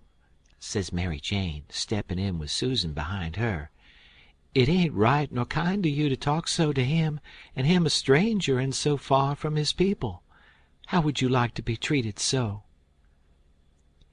"That's always your way, Mame, always sailin' in to help somebody before they're hurt. I hain't done nothin' to him. He's told some stretchers, I reckon, and I said I wouldn't swallow it all, and that's every bit and grain I did say. I reckon he can stand a little thing like that, can't he?" "I don't care whether 'twas little or whether 'twas big. He's here in our house and a stranger, and it wasn't good of you to say it. If you was in his place it would make you feel ashamed, and so you oughtn't to say a thing to another person that will make them feel ashamed." "Why, Mame, he said—" "It don't make no difference what he said. That ain't the thing. The thing is for you to treat him kind and not be saying things to make him remember He ain't in his own country and amongst his own folks. I says to myself, this is a girl that I'm letting that old reptile rob her of her money. Then Susan, she waltzed in, and if you'll believe me, she did give Harelip hark from the tomb. Says I to myself, and this is another one that I'm letting him rob her of her money. Then Mary Jane, she took another inning and went in sweet and lovely again, which was her way. But when she got done, there weren't hardly anything left to old poor Harelip. So she hollered. "All right, then," says the other girls. "You just ask his pardon." She done it, too, and she done it beautiful. She done it so beautiful it was good to hear, and I wished I could tell her 1,000 lies so she could do it again. I says to myself, this is another one that I'm letting him rob her of her money. And when she got through, they all just laid theirselves out to make me feel at home and know I was amongst friends.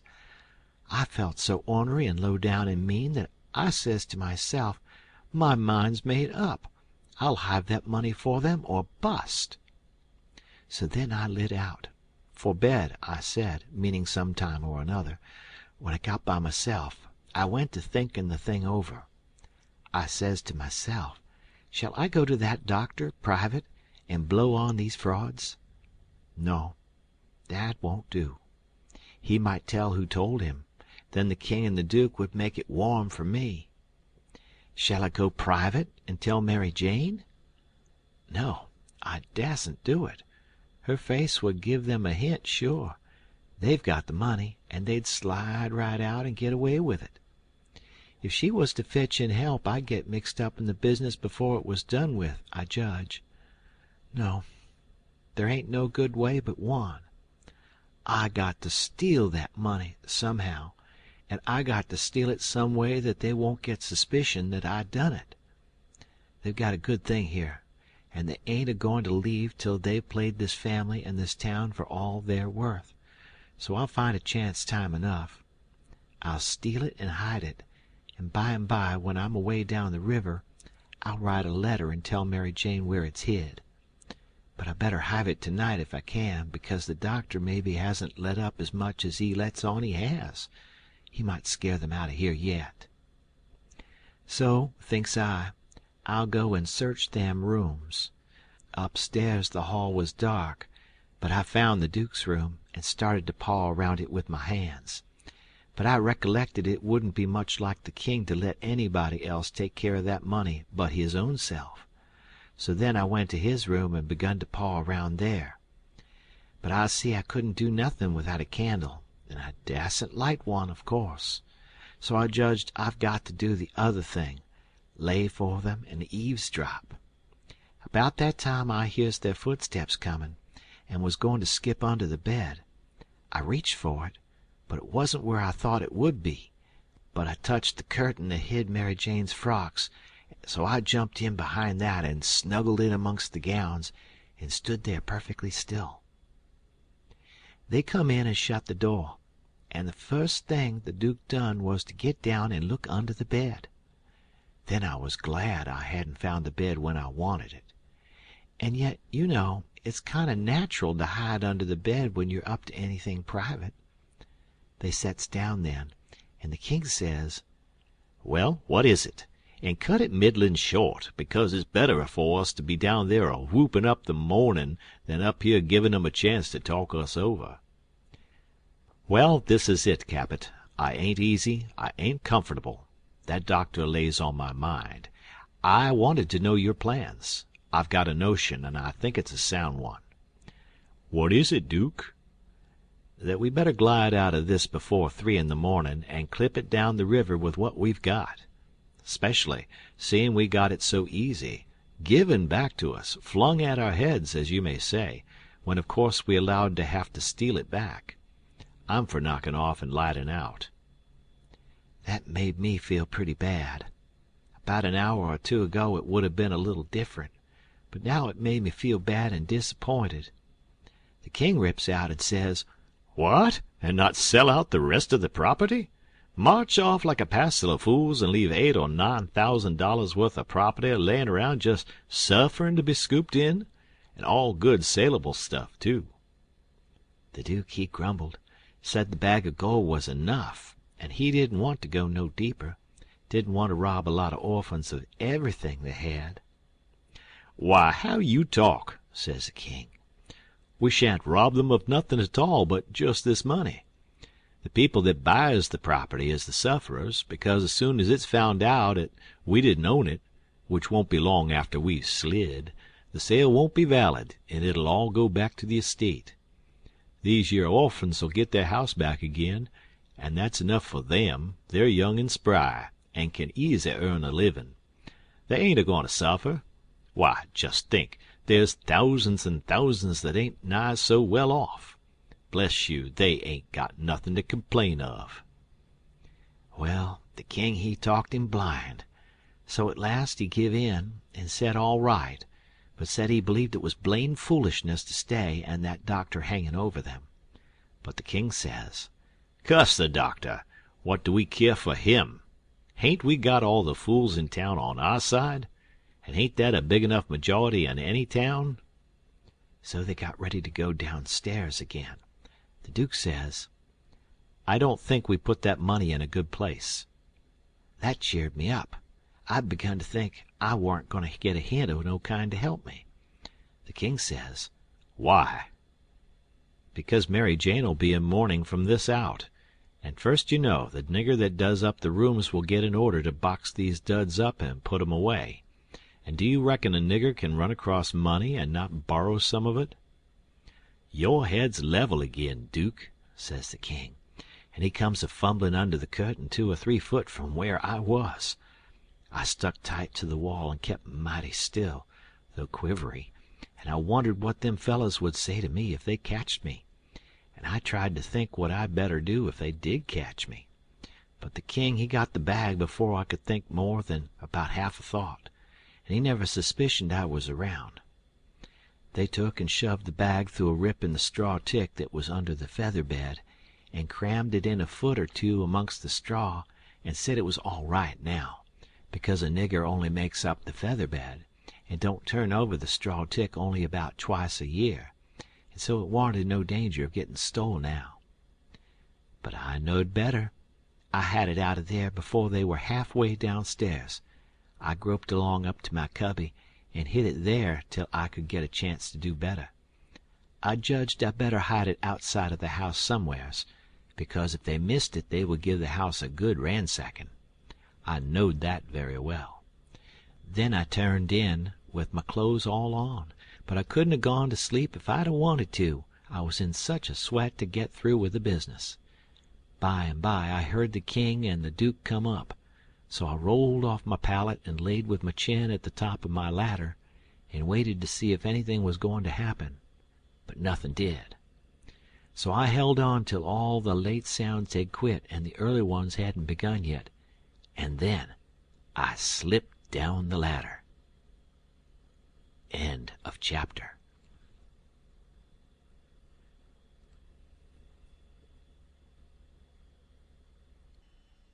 The Adventures of Huckleberry Finn by Mark Twain. Chapter 27. I crept to their doors and listened. They was snoring. So I tiptoed along and got downstairs all right. There warn't a sound anywheres.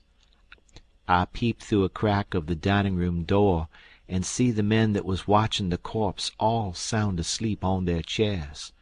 The door was open into the parlor where the corpse was layin', and there was a candle in both rooms. I passed along, and the parlor door was open, but I see there wa'n't nobody in there but the remains of Peter, so I shoved on by. But the front door was locked, and the key wasn't there. Just then I heard somebody coming down the stairs back behind me. I run in the parlor and took a swift look around, and the only place I see to hide the bag was in the coffin. The lid was shoved along about a foot, showing the dead man's face down in there, with a wet cloth over it and his shroud on. I tucked the money bag in under the lid, just down beyond where his hands was crossed, which made me creep, they was so cold, and then I run back across the room and in behind the door. The person comin' was Mary Jane. She went to the coffin very soft, and kneeled down and looked in. Then she put up her handkerchief, and I see she begun to cry, though I couldn't hear her and her back was to me. I slid out, and as I passed the dining room I thought I'd make sure them watchers hadn't seen me, so I looked through the crack, and everything was all right. They hadn't stirred. I slipped up to bed feeling rather blue on accounts of the thing playin' out that way after I took so much trouble and run so much risk about it. Says I, if it could stay where it is, all right, because when we get down the river 100 mile or two I could write back to Mary Jane, and she could dig him up again and get it. But that ain't the thing that's going to happen. The thing that's going to happen is the money'll be found when they come to screw on the lid. Then the king'll get it again, and it'll be a long day before he gives anybody another chance to smooch it from him. Of course I wanted to slide down and get it out of there, but I dasn't try it. Every minute it was getting earlier now, and pretty soon some of them watches would begin to stir, and I might get catched with $6,000 in my hands that nobody hadn't hired me to take care of. I don't wish to be mixed up in no such business as that, I says to myself. When I got downstairs in the morning the parlor was shut up, and the watches was gone. There wa'n't nobody around but the family and the widow Bartley and our tribe. I watched their faces to see if anything had been happening, but I couldn't tell. Towards the middle of the day the undertaker come with his man, and they set the coffin in the middle of the room on a couple of chairs, and then set all our chairs in rows, and borrowed more from the neighbors till the hall and the parlor and the dining room was full. I see the coffin lid was the way it was before, but I dasn't go to look in under it, with folks around. Then the people begun to flock in, and the beats and the girls took seats in the front row at the head of the coffin, and for half an hour the people filed around slow, in single rank, and looked down at the dead man's face a minute, and some dropped in a tear. It was all very still and solemn, only the girls and the beats holding handkerchiefs to their eyes and keeping their heads bent and sobbing a little. There warn't no other sound but the scraping of the feet on the floor and blowing noses, because people always blows them more at a funeral than they do at other places except church. When the place was packed full, the undertaker he slid around in his black gloves with his softy soothing ways, putting on the last touches, and getting people and things all ship-shape and comfortable, and making no more sound than a cat. He never spoke. He moved people around. He squeezed in late ones.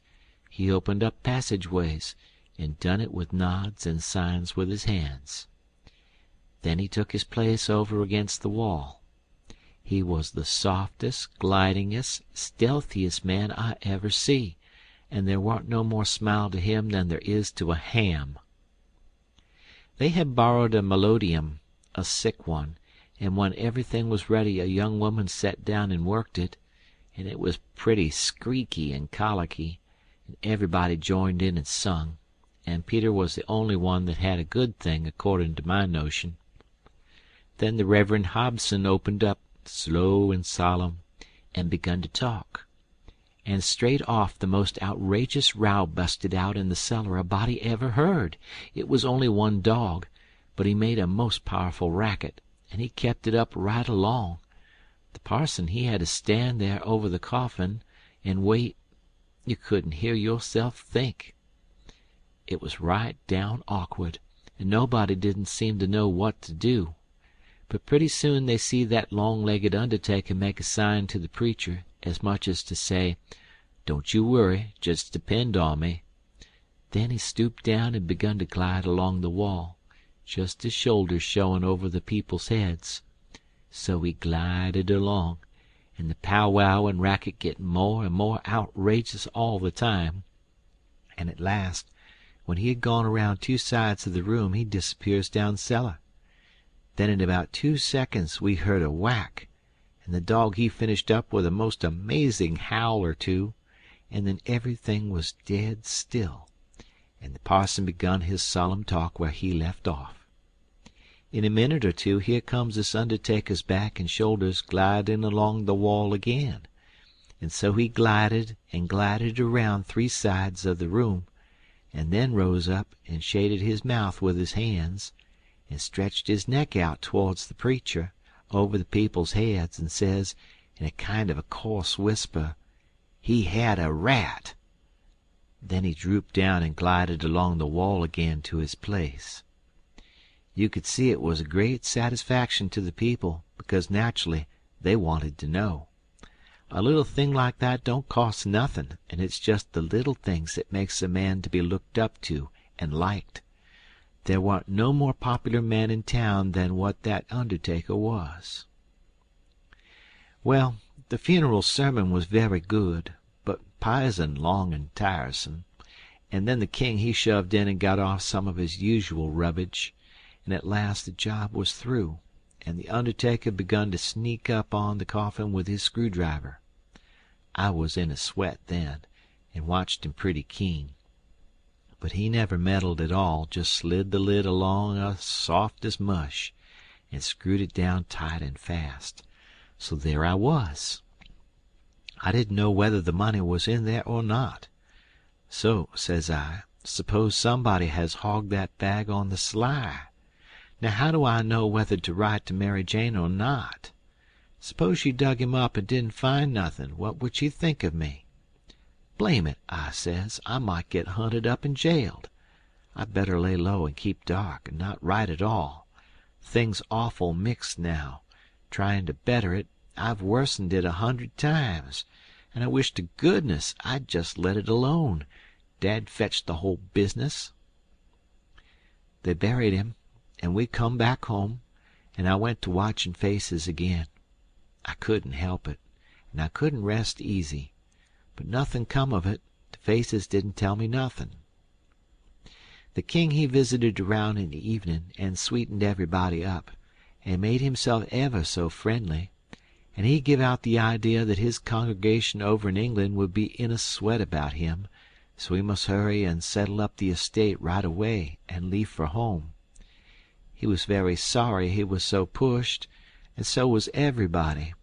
They wished he could stay longer, but they said they could see it couldn't be done. And he said of course him and William would take the girls home with them, and that pleased everybody too, because then the girls would be well fixed and amongst their own relations. And it pleased the girls too, tickled them so they clean forgot they ever had a trouble in the world, and told him to sell out as quick as he wanted to. They will be ready. Them poor things was that glad and happy it made my heart ache to see them getting fooled and lied to so, but I didn't see no safe way for me to chip in and change the general tune.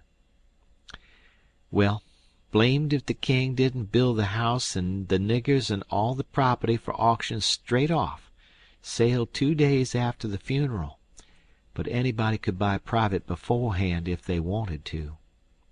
So the next day after the funeral, along about noontime, the girls' joy got the first jolt.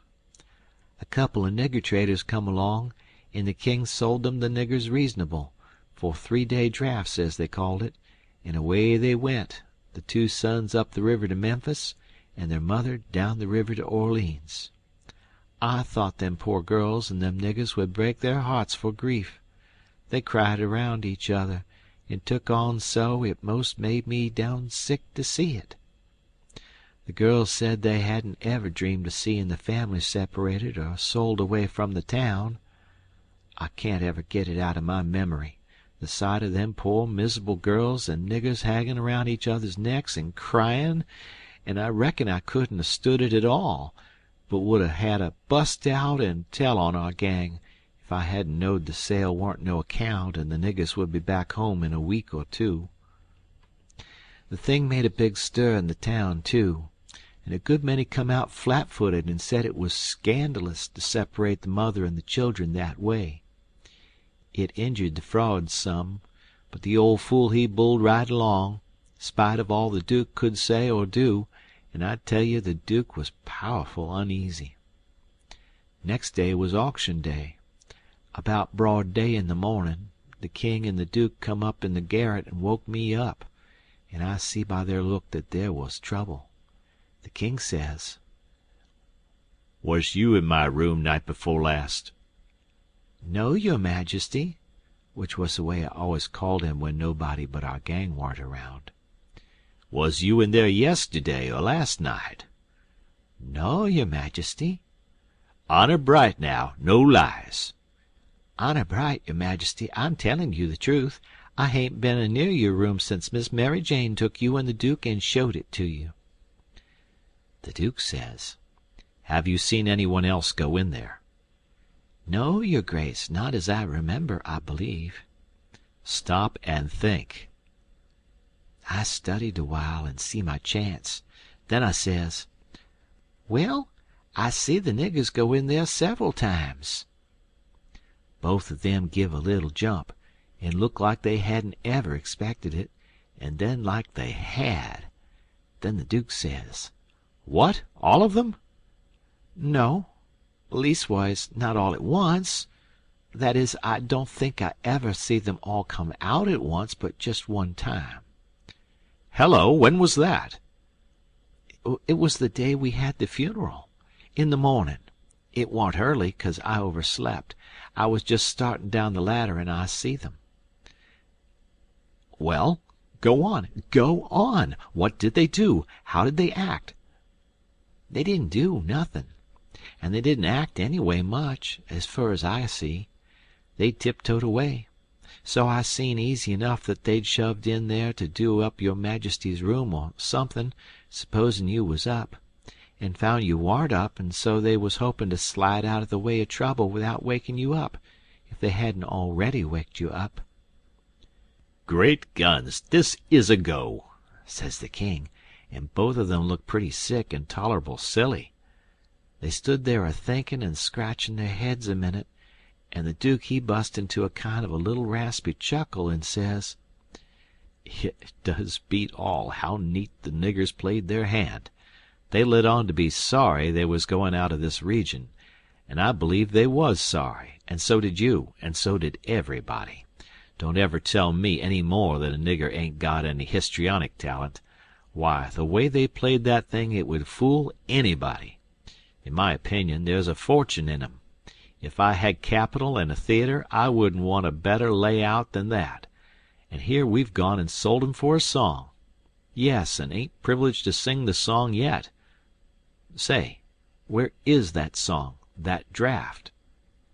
"In the bank for to be collected. Where would it be?" "Well, that's all right then, thank goodness." Says I, kind of timid like, "Is there something gone wrong?" The king whirls on me and rips out, "None of your business. You keep your head shet and mind your own affairs, if you got any. Long as you're in this town, don't you forget that, you hear?"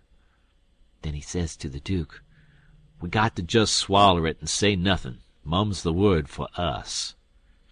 As they was startin' down the ladder, the Duke he chuckles again and says, "Quick sales and small profits. It's a good business, yes." The king snarls around on him and says, "I was tryin' to do for the best in sellin' 'em out so quick.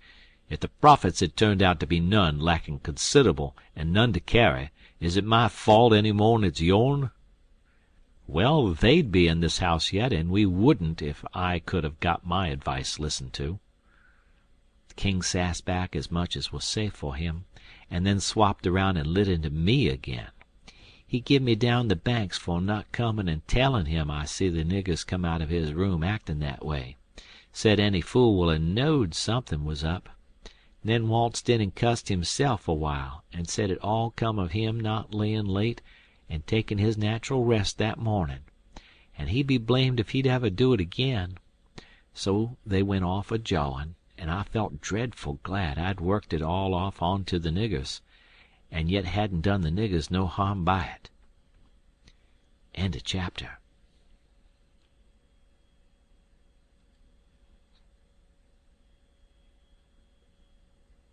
The Adventures of Huckleberry Finn by Mark Twain. Chapter 28. By and by it was getting up time, so I come down the ladder and started for downstairs. But as I come to the girls' room the door was open, and I see Mary Jane setting by her old hair trunk, which was open, and she'd been packing things in it, getting ready to go to England. But she had stopped now with a folded gown in her lap, and had her face in her hands, crying. I felt awful bad to see it. Of course anybody would. I went in there and says, "Miss Mary Jane, you can't a-bear to see people in trouble, and I can't, most always. Tell me about it." So she done it, and it was the niggers. I just expected it. She said the beautiful trip to England was most about spoiled for her. She didn't know how she was ever going to be happy there, knowing the mother and the children weren't ever going to see each other no more, and then busted out bitterer than ever and flung up her hands and says, "Oh, dear, dear, to think they ain't ever going to see each other any more." "But they will, and inside of 2 weeks, and I know it," says I. Laws, it was out before I could think, and before I could budge she throws her arms around my neck and told me to say it again, say it again, say it again. I see I had spoke too sudden and said too much, and was in a close place. I asked her to let me think a minute, and she sat there very impatient and excited and handsome, but looking kind of happy and eased up, like a person that's had a tooth pulled out. So I went to studying it out. I says to myself, I reckon a body that ups and tells the truth when he is in a tight place is taking considerable many risks, though I ain't had no experience, and can't say for certain. But it looks so to me, anyway, and yet here's a case where I'm blessed if it don't look to me like the truth is better and actually safer than a lie. I must lay it by in my mind, and think it over some time or other. It's so kind of strange and unregular. I never seen nothing like it. Well, I says to myself at last, I'm a-going to chance it.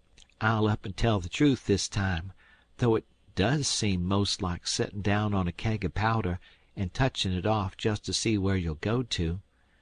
Then I says, "Miss Mary Jane, is there any place out of town a little ways where you could go and stay 3 or 4 days?" "Yes, Mr. Lothrop's. Why?" "Never mind why yet.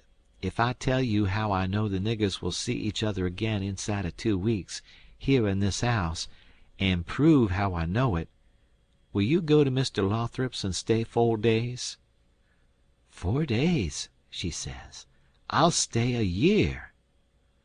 "All right," I says. "I don't want nothing more out of you than just your word. I'd druther have it than another man's kissed the Bible." She smiled and reddened up very sweet, and I says, "If you don't mind it, I'll shut the door and bolt it." Then I come back and set down again and says, "Don't you holler. Just set still and take it like a man. I got to tell the truth, and you want to brace up, Miss Mary, because it's a bad kind, and going to be hard to take, but there ain't no help for it. These uncles of yourn ain't no uncles at all. They're a couple of frauds, regular deadbeats. There, now we're over the worst of it, you can stand the rest middlin' easy." It jolted her up like everything, of course, but I was over the shoal water now, so I went right along, her eyes a-blazing higher and higher all the time, and told her every blame thing, from where we first struck that young fool going up to the steamboat, clear through to where she flung herself on to the king's breast at the front door, and he kissed her 16 or 17 times, and then up she jumps with her face afire like sunset, and says, "The brute! Come, don't waste a minute, not a second. We'll have them tarred and feathered and flung in the river." Says I, "Certainly, but do you mean before you go to Mr. Lothrop's, or—" "Oh," she says, What am I thinking about?" she says, and set right down again. "Don't mind what I said. Please don't. You won't now, will you?" laying her silky hand on mine in that kind of a way that I said I would die first. "I never thought. I was so stirred up," she says. "Now go on, and I won't do so any more. You tell me what to do, and whatever you say, I'll do it." "Well," I says, "it's a rough gang, them two frauds, and I'm fixed so I've got to travel with them a while longer, whether I want to or not. I'd druther not tell you why, and if you was to blow on them this town would get me out of their claws, and I'd be all right, but there'd be another person that you don't know about who'd be in big trouble. Well, we got to save him, hain't we? Of course. Well, then, we won't blow on them." Saying them words put a good idea in my head. I see how maybe I could get me and Jim rid of the frauds, get them jailed here and then leave. But I didn't want to run the raft in the daytime without anybody aboard to ask their questions but me, so I didn't want the plan to begin work until pretty late tonight.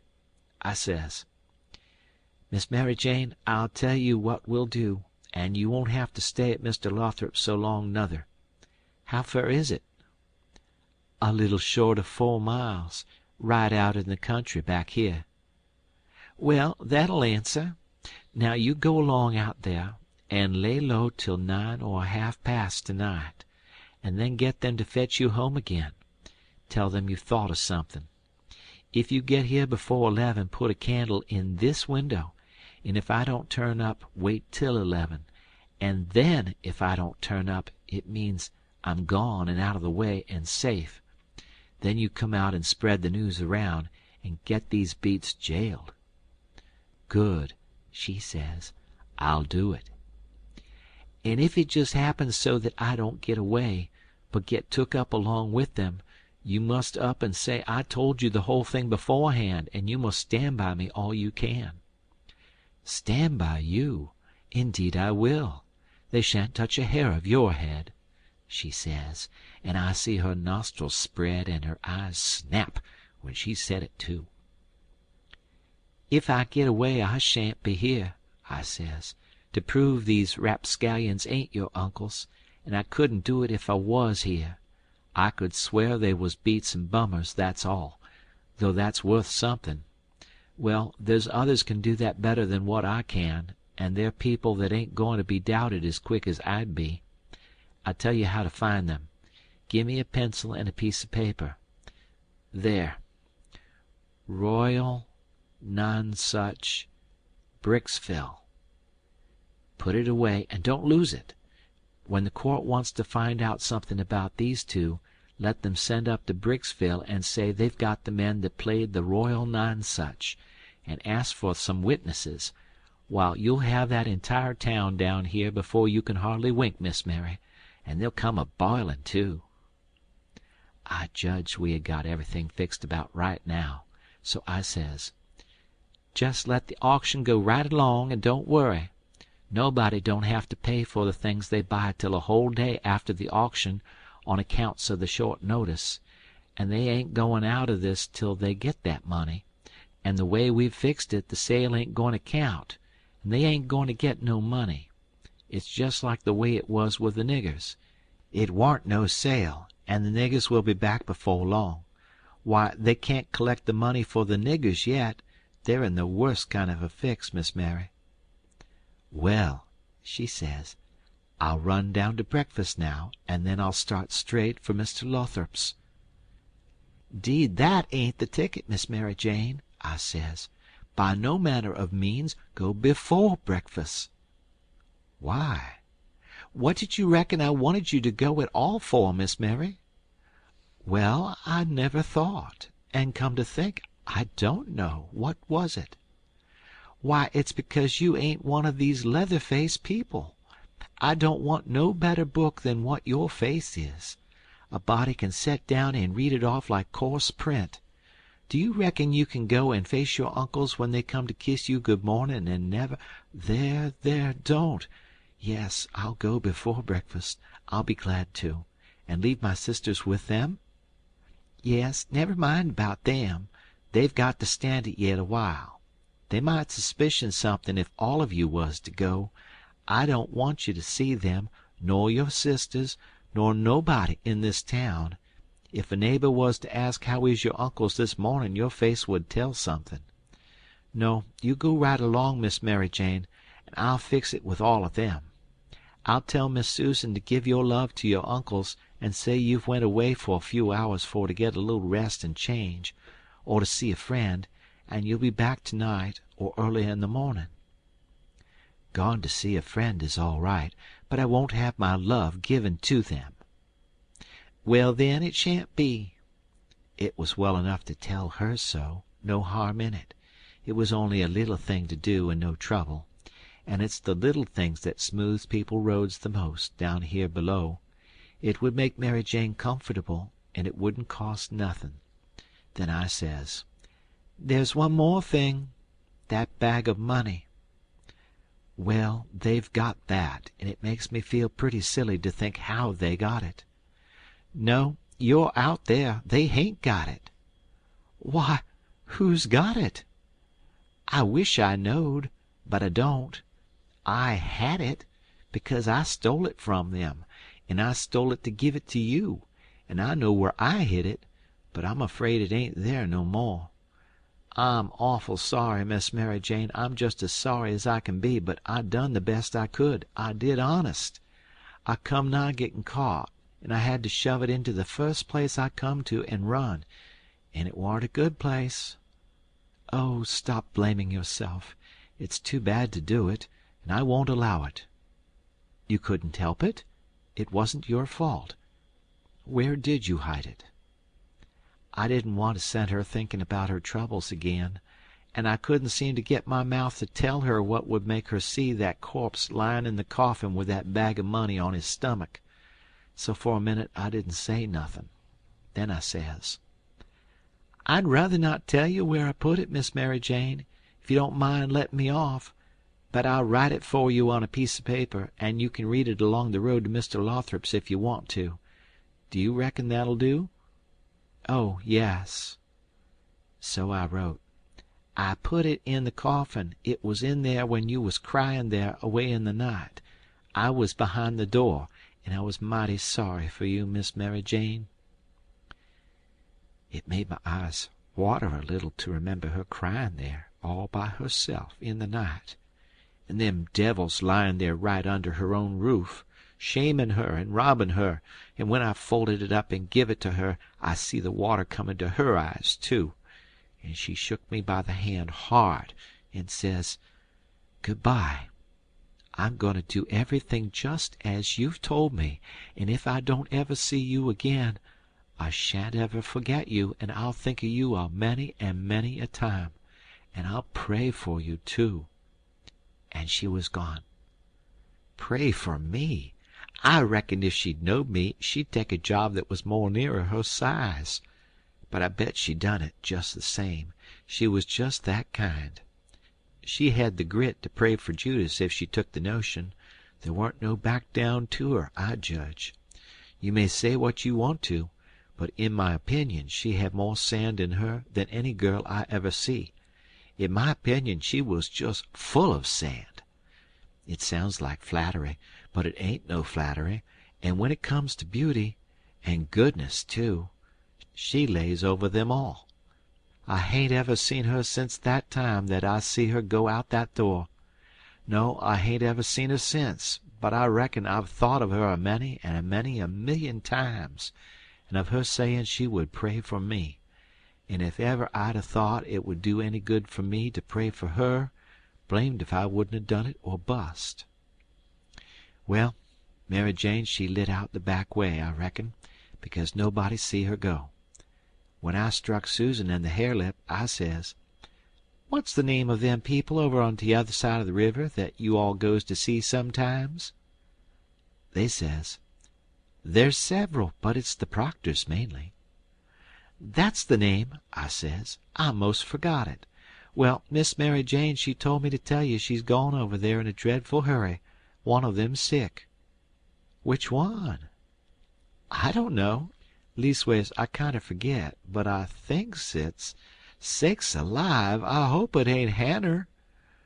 "I'm sorry to say it," I says, "but Hanner's the very one."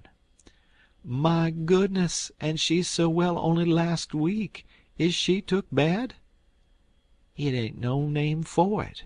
They set up with her all night, Miss Mary Jane said, and they don't think she'll last many hours." "Only think of that now! What's the matter with her?" I couldn't think of anything reasonable right off that way, so I says, "Mumps."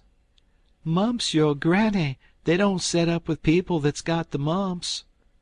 "They don't they? You better bet they do with these mumps. These mumps is different. It's a new kind, Miss Mary Jane said." "How's it a new kind?" "Because it's mixed up with other things." "What other things?" "Well, measles and whooping cough and erysipelas and consumption and yellow janders and brain fever and I don't know what all." "My land!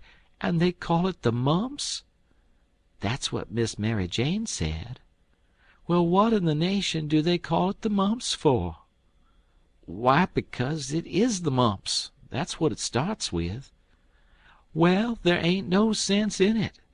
A body might stump his toe and take poison and fall down the well and break his neck and bust his brains out, and somebody come along and ask what killed him, and some numbskull up and say, 'Why, he stumped his toe.' Would there be any sense in that?" "No, and there ain't no sense in this, nuther. Is it ketchin'?" "Is it ketchin'? Why, how you talk! Is a harrow catchin' in the dark?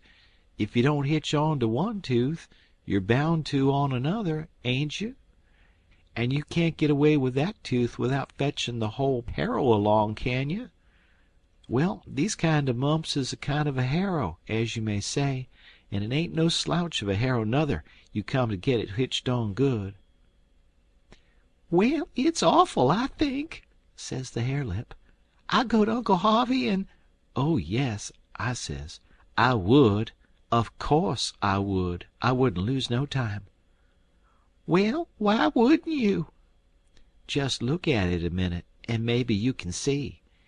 Hain't your uncles obleeged to get along home to England as fast as they can? And do you reckon they be mean enough to go off and leave you to go all that journey by yourselves? You know they'll wait for you. So fur, so good. Your Uncle Harvey's a preacher, ain't he? Very well, then. Is a preacher going to deceive a steamboat clerk?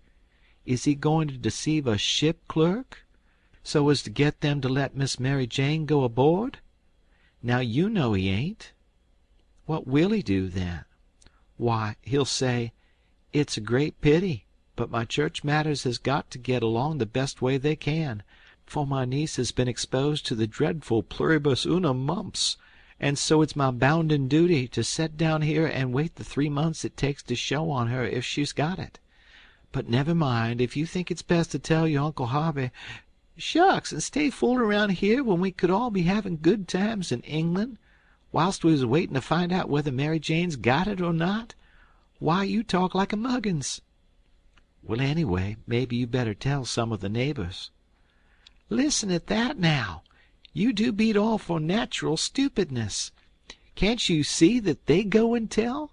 There ain't no way but just to not tell anybody at all." "Well, maybe you're right. Yes, I judge you are right." "But I reckon we ought to tell Uncle Harvey she's gone out a while, anyway, so he won't be uneasy about her." "Yes, Miss Mary Jane, she wanted you to do that. She says, 'Tell them to give Uncle Harvey and William my love and a kiss, and say I've run over the river to see What is the name of that rich family your Uncle Peter used to think so much of? I mean the one that—' "Why, you must mean the Apthorps, ain't it?" "Of course. Bother them kinds of names. A body can't ever seem to remember them half the time, somehow. Yes, she says she had to run over for to ask the Apthorps to be sure and come to the auction and buy this house, because she allowed her Uncle Peter would rather they had it than anybody else, and she's going to stick to them till they say they'll come. And then, if she ain't too tired, she's coming home, and if she is, she'll be home in the morning anyway. She said, don't say nothin' about the Proctors, but only about the Apthorps, which be perfectly true, because she is going there to speak about their buying the house. I know it because she told me so herself. All right, they said, and cleared out to lay for the uncles and give them the love and the kisses and tell them the message. Everything was all right now. The girls wouldn't say nothing because they wanted to go to England, and the king and the duke would rather Mary Jane was off working for the auction than around in reach of Dr. Robinson. I felt very good. I judged I had done it pretty neat. I reckoned Tom Sawyer couldn't have done it no neater himself. Of course, he would have throwed more style into it, but I can't do that very handy, not being brung up to it. Well, they held the auction in the public square along towards the end of the afternoon, and it strung along, and the old man he was on hand and looking his level poisonous up there alongside of the auctioneer, and chipping in a little scripture now and then, or a little goody-goody saying of some kind, and the duke he was around goo-gooing for sympathy all he knowed how, and just spreading hisself generally.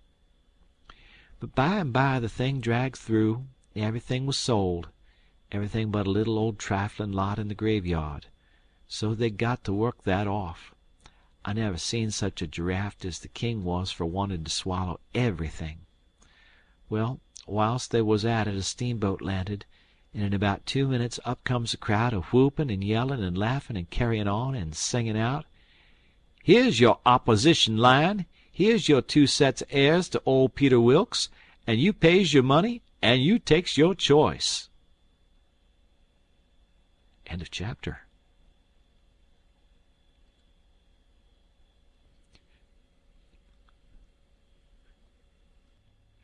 The Adventures of Huckleberry Finn by Mark Twain.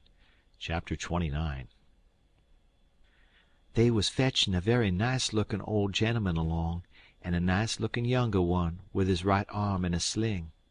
And my souls, how the people yelled and laughed, and kept it up. But I didn't see no joke about it, and I judged it would strain the duke and the king some to see any. I reckoned they'd turn pale. But no, nary a pale did they turn. The duke he never let on he suspicioned what was up, but just went a goo-gooing around, happy and satisfied, like a jug that's googling out buttermilk.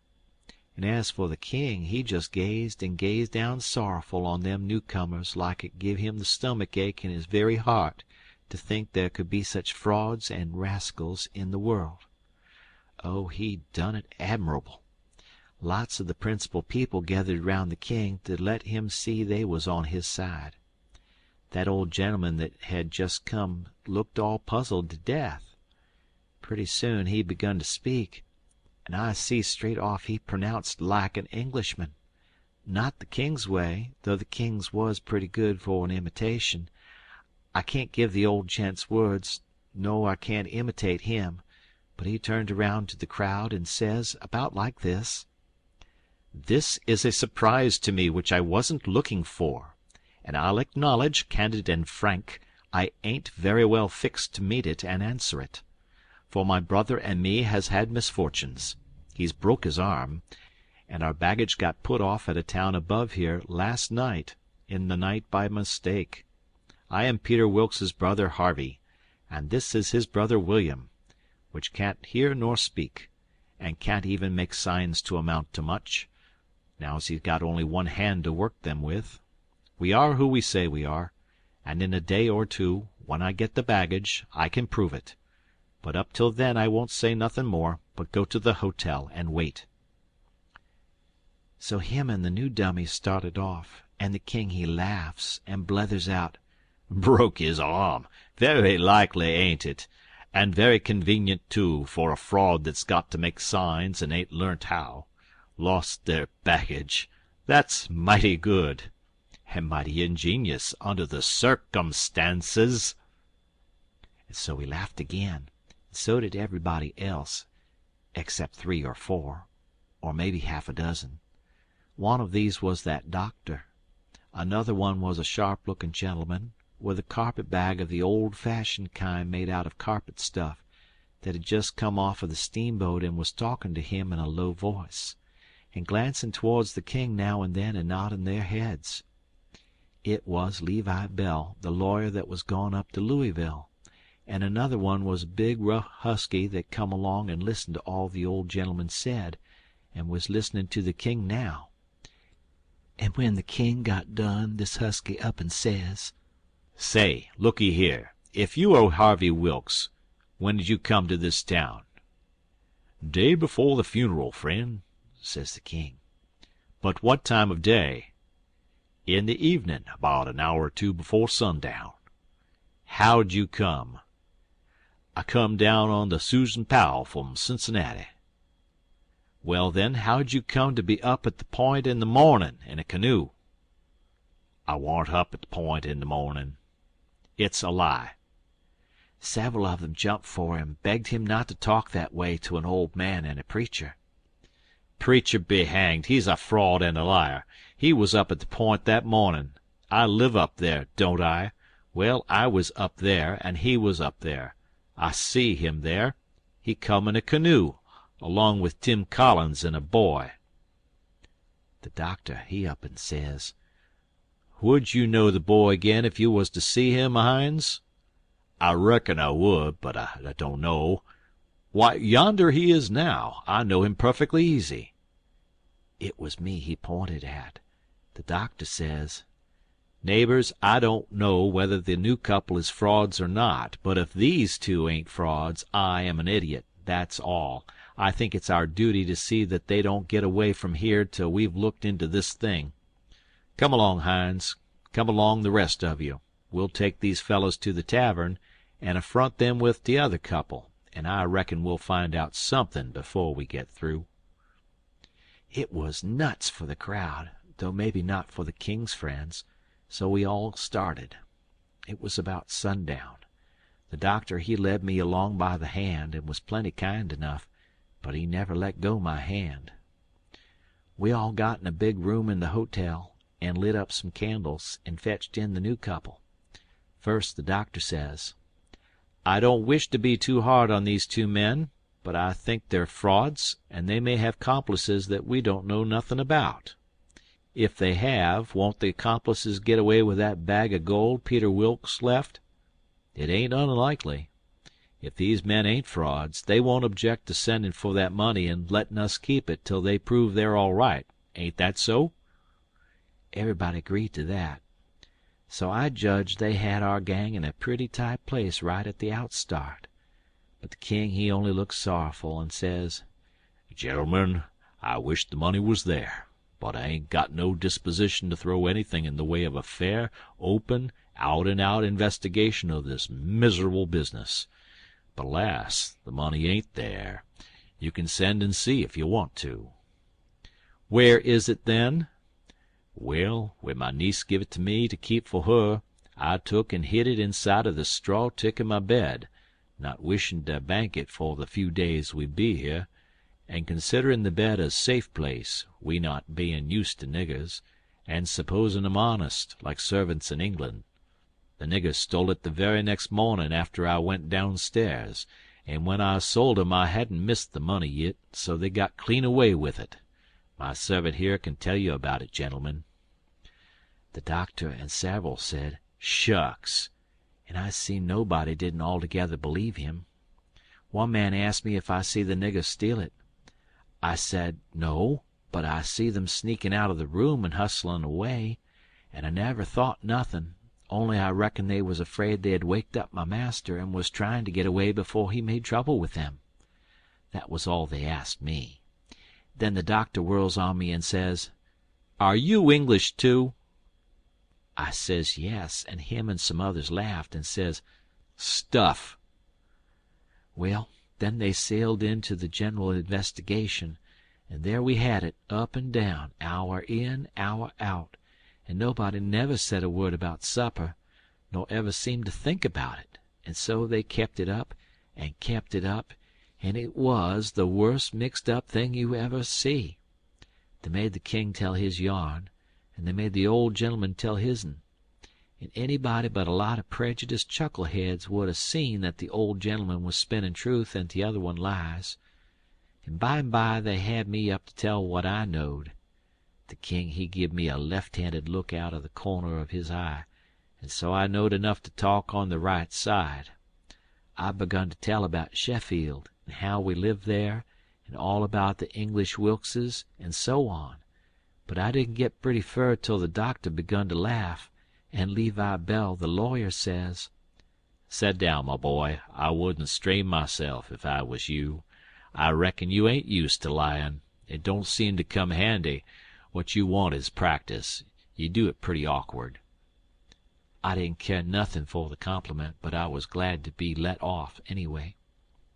The doctor he started to say something, and turns and says, "If you'd been in town at first, Levi Bell," the king broke in and reached out his hand and says, "Why, is this my poor dead brother's old friend that he's wrote so often about?"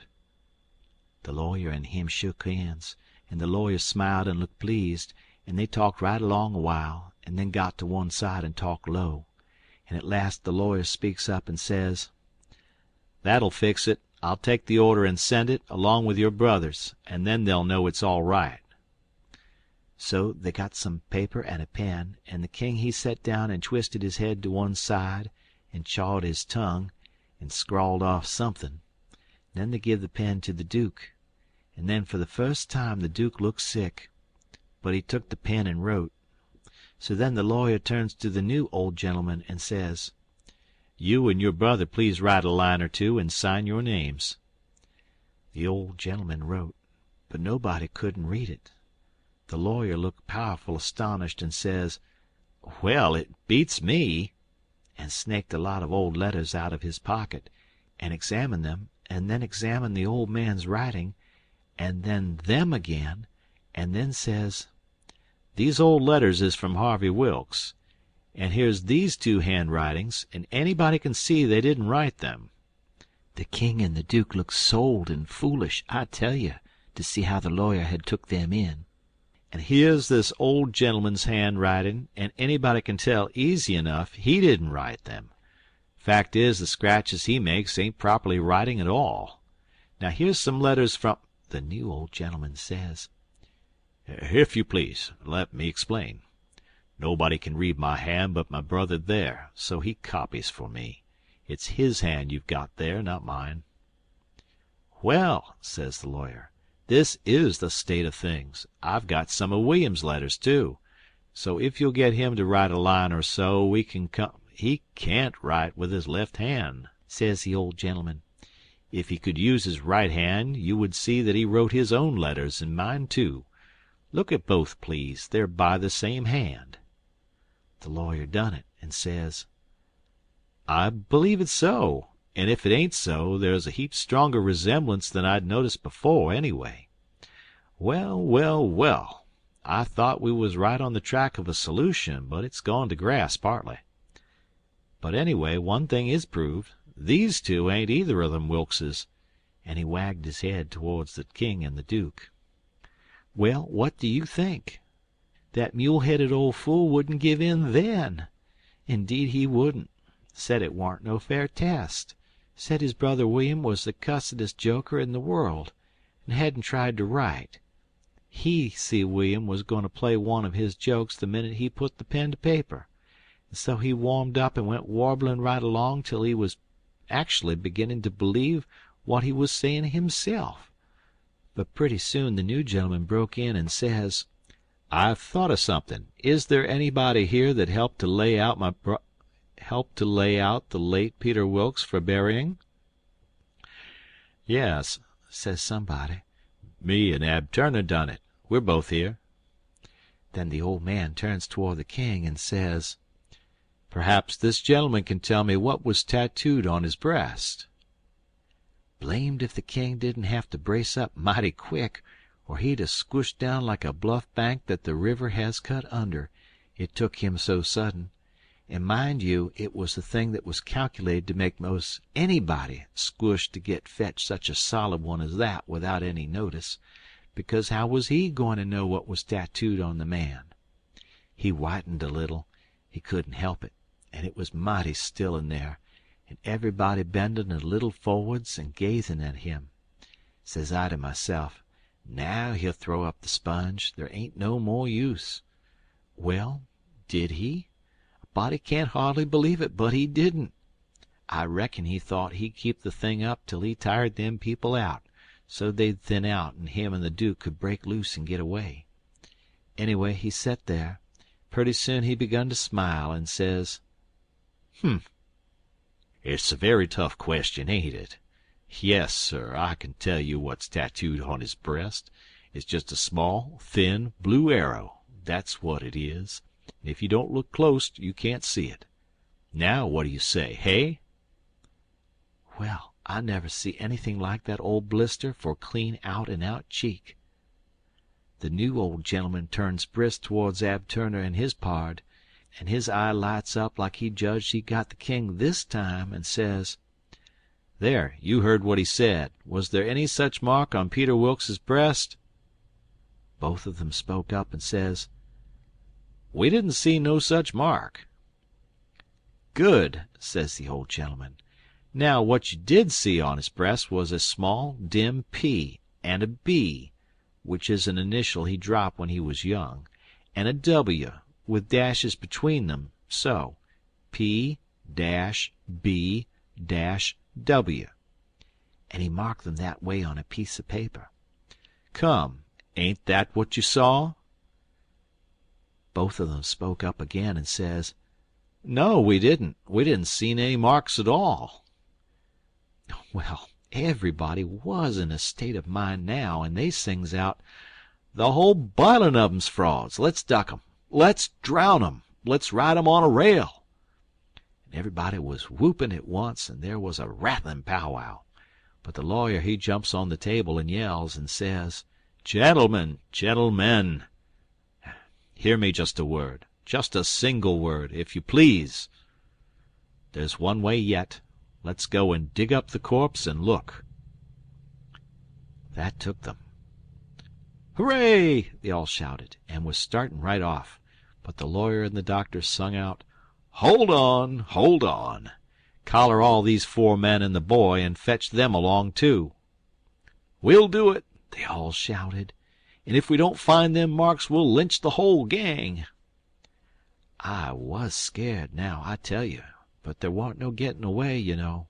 They gripped us all and marched us right along, straight for the graveyard, which was 1.5 miles down the river, and the whole town at our heels, for we made noise enough, and it was only 9 in the evening. As we went by our house, I wished I hadn't set Mary Jane out of town, because now if I could tip her the wink she'd light out and save me, and blow on our deadbeats.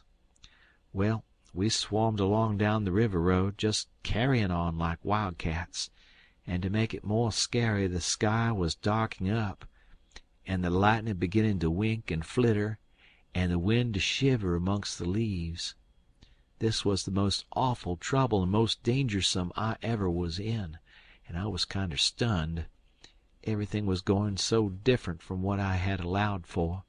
Instead of being fixed so I could take my own time if I wanted to, and see all the fun, and have Mary Jane at my back to save me and set me free when the close fit come, here was nothing in the world betwixt me and sudden death but just them tattoo marks. If they didn't find them, I couldn't bear to think about it, and yet somehow I couldn't think about nothing else. It got darker and darker, and it was a beautiful time to give the crowd the slip. But that big husky had me by the wrist. Hines. And a body might as well try to give Goliath the slip. He dragged me right along, he was so excited, and I had to run to keep up. When they got there, they swarmed into the graveyard and washed over it like an overflow. And when they got to the grave, they found they had about 100 times as many shovels as they wanted, but nobody hadn't thought to fetch a lantern. But they sailed into digging anyway by the flicker of the lightning, and sent a man to the nearest house a half a mile off to borrow one. So they dug and dug like everything, and it got awful dark, and the rain started, and the wind swished and swooshed along, and the lightning come brisker and brisker, and the thunder boomed. But them people never took no notice of it, they was so full of this business. In 1 minute you could see everything and every face in that big crowd, and the shovelfuls of dirt sailing up out of the grave, and the next second the dark wiped it all out, and you couldn't see nothing at all. At last they got out the coffin and begun to unscrew the lid, and then another such crowding and shouldering and shoving as there was to scrooge in and get a sight you never see. And in the dark, that way, it was awful. Hines, he hurt my wrist dreadful pulling and tugging so, and I reckon he clean forgot I was in the world, he was so excited and panting. All of a sudden the lightning let go a perfect sluice of white glare, and somebody sings out, "By the livin' Jingo, here's the bag of gold on his breast!" Hines let out a whoop like everybody else, and dropped my wrist and give a big surge to bust his way in and get a look, and the way I lit out and shinned for the road in the dark there ain't nobody can tell. I had the road all to myself, and I fairly flew. Leastways, I had it all to myself except the solid dark, and the now and then glares, and the buzzing of the rain, and the thrashing of the wind, and the splitting of the thunder. And sure as you are born, I did clip it along. When I struck the town, I see there warn't nobody out in the storm, so I never hunted for no back streets, but humped it straight through the main one. And when I begun to get towards our house, I aimed my eye and set it. No light there, the house all dark, which made me feel sorry and disappointed, I didn't know why. But at last, just as I was sailing by, flash comes the light in Mary Jane's window, and my heart swelled up sudden, like to bust, and the same second the house and all was behind me in the dark, and warn't ever going to be before me no more in this world. She was the best girl I ever see, and had the most sand. The minute I was far enough above the town to see I could make the towhead, I begun to look sharp for a boat to borrow, and the first time the lightning showed me one that wasn't chained, I snatched it and shoved. It was a canoe, and warn't fastened with nothing but a rope. The towhead was a rattling big distance off, away out there in the middle of the river, but I didn't lose no time, and when I struck the raft at last I was so fagged I would have just laid down to blow and gasp if I could have afforded it, but I didn't. As I sprung aboard I sung out, "Out with you, Jim, and set her loose! Glory be to goodness we're shut of them!" Jim lit out and was coming for me with both arms spread, he was so full of joy, but when I glimpsed him in the lightning, my heart shot up in my mouth and went overboard backwards, for I forgot he was old King Lear and a drownded Arab all in one, and it most scared the livers and lights out of me. But Jim fished me out, and was going to hug me and bless me and so on, he was so glad I was back and we was shut of the king and the duke. But I says, "Not now! Have it for breakfast! Have it for breakfast! Cut loose and let her slide!" So in 2 seconds away we went a-sliding down the river, and it did seem so good to be free again and all by ourselves on the big river, and nobody to bother us. I had to skip around a bit and jump up and crack my heels a few times. I couldn't help it, but about the third crack I noticed a sound that I knowed mighty well, and held my breath and listened and waited, and sure enough, when the next flash busted out over the water, here they come, and just laying to their oars and making their skiff hum. It was the king and the duke. So I wilted right down onto the planks then and give up, and it was all I could do to keep from crying. End of chapter.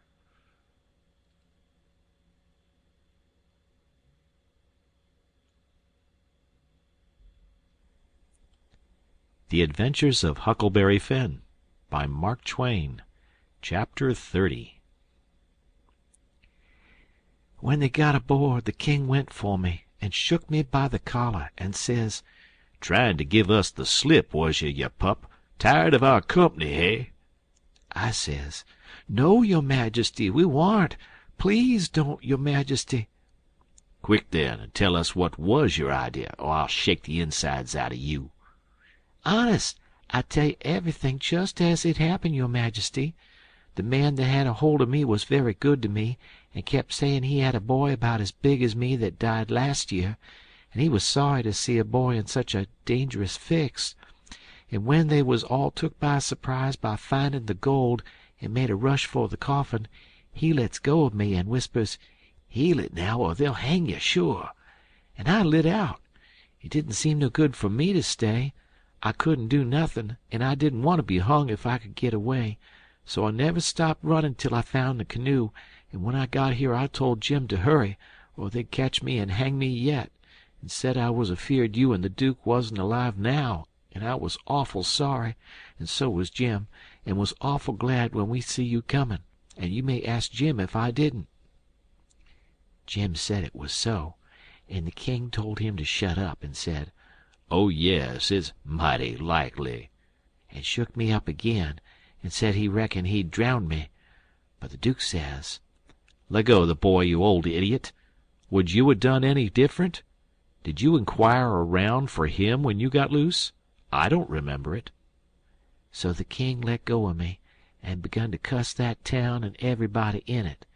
But the Duke says, "You better a blame sight give yourself a good cussin', for you're the one that's entitled to it most. You ain't done a thing from the start that had any sense in it, except comin' out so cool and cheeky with that imaginary blue arrow mark. That was bright. It was right down bully, and it was the thing that saved us. For if it hadn't been for that, they'd a jailed us till them Englishmen's baggage come, and then the penitentiary, you bet. But that trick took 'em to the graveyard, and the gold done us a still bigger kindness. For if the excited fools hadn't let go all holts and made that rush to get a look, we'd a slept in our cravats to-night. Cravats warranted to wear, too, longer than we'd need 'em." They was still a minute, thinking. Then the king says, kind of absent-minded like, "Huh. And we reckon the niggers stole it." That made me squirm. "Yes," says the Duke, kinder slow and deliberate and sarcastic, "we did." After about a half a minute the king drawls out, "Leastways, I did." The Duke says the same way, "On the contrary, I did." The king kind of ruffles up and says, "Looky here, Bilgewater, what are you referrin' to?"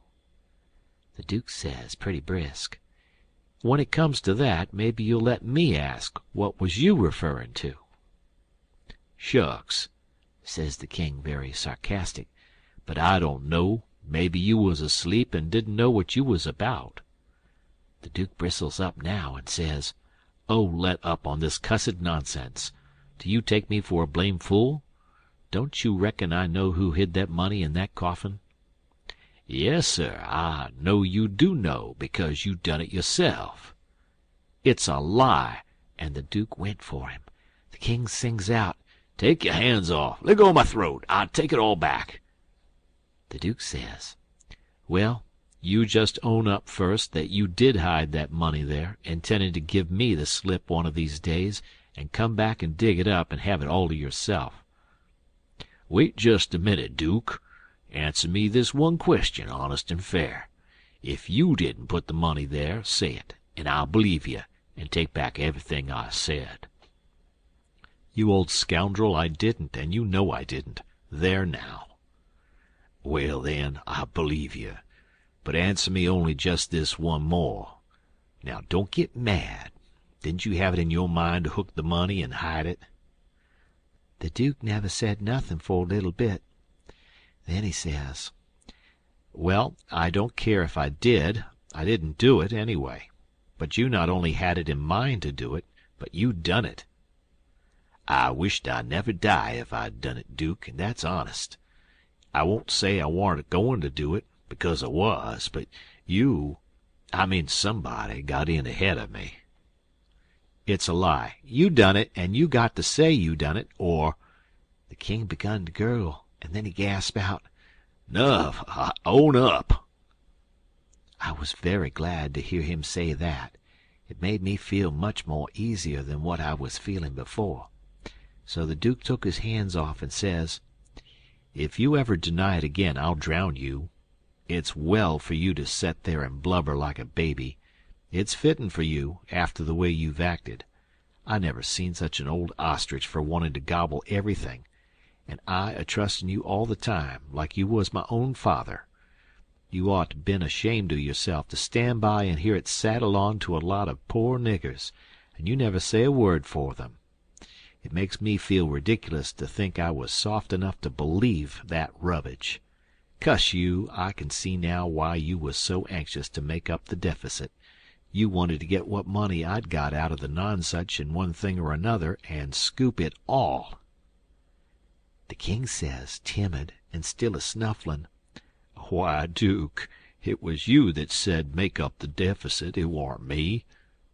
"Dry up. I don't want to hear no more out of you," says the Duke. "And now you see what you got by it. They got all their own money back, and all of ourn but a shekel or two besides. Go 'long to bed, and don't you defercit me no more deficits, long's you live." So the king sneaked into the wigwam and took to his bottle for comfort, and before long the Duke tackled his bottle, and so in about a half an hour they was as thick as thieves again, and the tighter they got the lovinger they got, and went off a-snoring in each other's arms. They both got powerful mellow, but I noticed the king didn't get mellow enough to forget to remember to not deny about hiding the money bag again. That made me feel easy and satisfied. Of course, when they got to snoring, we had a long gabble, and I told Jim everything. End of chapter.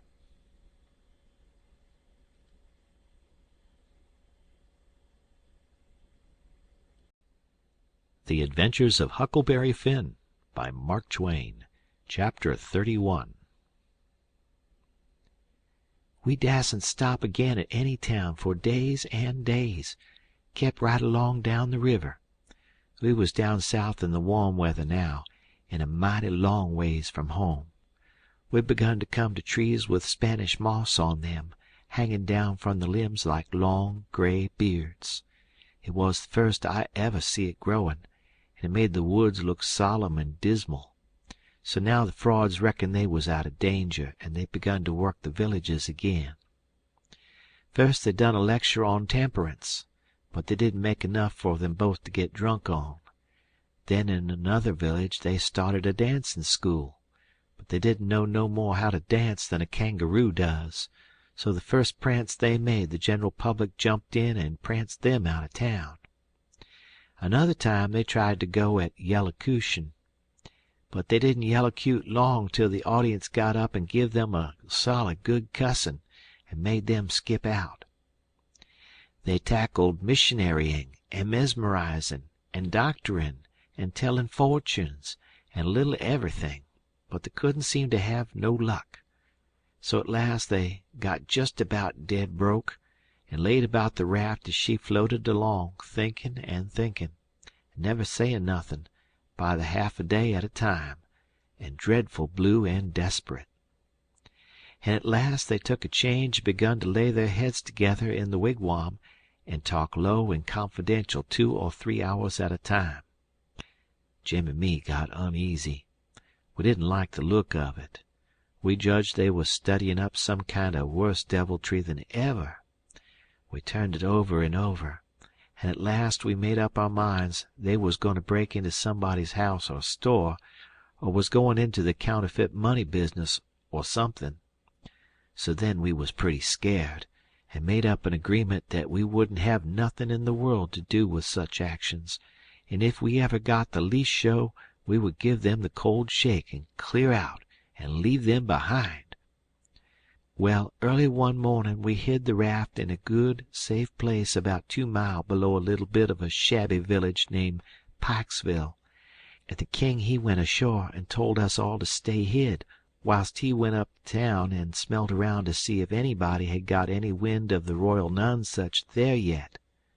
"House to rob, you mean," says I to myself, "and when you get through robbing it you'll come back here and wonder what has become of me and Jim and the raft, and you'll have to take it out in wondering." And he said if he weren't back by midday the Duke and me would know it was all right, and we was to come along. So we stayed where we was. The Duke he fretted and sweated around, and was in a mighty sour way. He scolded us for everything, and we couldn't seem to do nothing right. He found fault with every little thing. Something was a brewin', sure. I was good and glad when midday come and no king. We could have a change anyway, and maybe a chance for the chance on top of it. So me and the Duke went up to the village and hunted around there for the king. And by we found him in the back room of a little low doggery, very tight, and a lot of loafers bullyragging him for sport, and he a cussin' and a threatenin' with all his might, and so tight he couldn't walk, and couldn't do nothin' to them. The Duke he begun to abuse him for an old fool, and the king begun to sass back, and the minute they was fairly at it I lit out and shook the reefs out of my hind legs, and spun down the river road like a deer, for I see our chance, and I made up my mind that it would be a long day before they ever see me and Jim again. I got down there all out of breath, but loaded up with joy, and sung out, "Set her loose, Jim, we're all right now." But there warn't no answer, and nobody come out of the wigwam. Jim was gone. I set up a shout, and then another one, and run this way and that in the woods, whoopin' and screechin'. But it warn't no use. Old Jim was gone. Then I set down and cried. I couldn't help it. But I couldn't set still long. Pretty soon I went out on the road, trying to think what I better do, and I run across a boy walkin', and asked him if he'd seen a strange nigger dressed so-and-so, and he says, "Yes." "Whereabouts?" says I. "Down to Silas Phelps' place, 2 mile below here. He's a runaway nigger, and they've got him. Was you looking for him?" "You bet I ain't. I run across him in the woods about an hour or 2 ago, and he said if I hollered he'd cut my livers out, and told me to lay down and stay where I was, and I done it. Been there ever since, afeard to come out." "Well," he says, "you needn't be afeard no more, because they've got him. He run off from down south somewheres." "It's a good job they got him." "Well, I reckon. There's $200 reward on him. It's like picking up money out of the road." "Yes, it is, and I could 'a' had it if I'd been big enough. I see him first. Who nailed him?" "It was an old feller, a stranger, and he sold out his chance in him for $40, because he's got to go up the river and can't wait. Think o' that now. You bet I'd wait if it was 7 year." "That's me every time," says I. "But maybe his chance ain't worth no more than that if he'll sell it so cheap. Maybe there's something ain't straight about it." "But it is, though, straight as a string. I see the handbill myself. It tells all about him, to a dot. Paints him like a picture. Tells the plantation he's from, below New Orleans. No, sirree, Bob, there ain't no trouble about that speculation, you betcha. Say, give me a chaw of tobacco, won't you?" I didn't have none, so he left. I went to the raft and set down in the wigwam to think, but I couldn't come to nothin'. I thought till I wore my head sore, but I couldn't see no way out of the trouble. After all this long journey, and after all we'd done for them scoundrels, here it was all come to nothin', and everything all busted up and ruined, because they could have the heart to serve Jim such a trick as that, and make him a slave again all his life, and amongst strangers too, for $40 dirty. Once I said to myself it would be 1,000 times better for Jim to be a slave at home where his family was, as long as he got to be a slave, and so I better write a letter to Tom Sawyer and tell him to tell Miss Watson where he was. but I soon give up that notion for two things. She'd be mad and disgusted at his rascality and ungratefulness for leaving her, and so she'd sell him straight down the river again. And if she didn't, everybody naturally despises an ungrateful nigger, and they'd make Jim feel it all the time. And so he'd feel honor and disgraced. And then think of me. It would get all around that Huck Finn helped a nigger to get his freedom, and if I was ever to see anybody from that town again I'd be ready to get down and lick his boots for shame. That's just the way. A person does a low-down thing, and then he don't want to take no consequences of it. Thinks as long as he can hide it ain't no disgrace. That was my fix exactly. The more I studied about this, the more my conscience went to grinding me, and the more wicked and low down and ornery I got to feeling.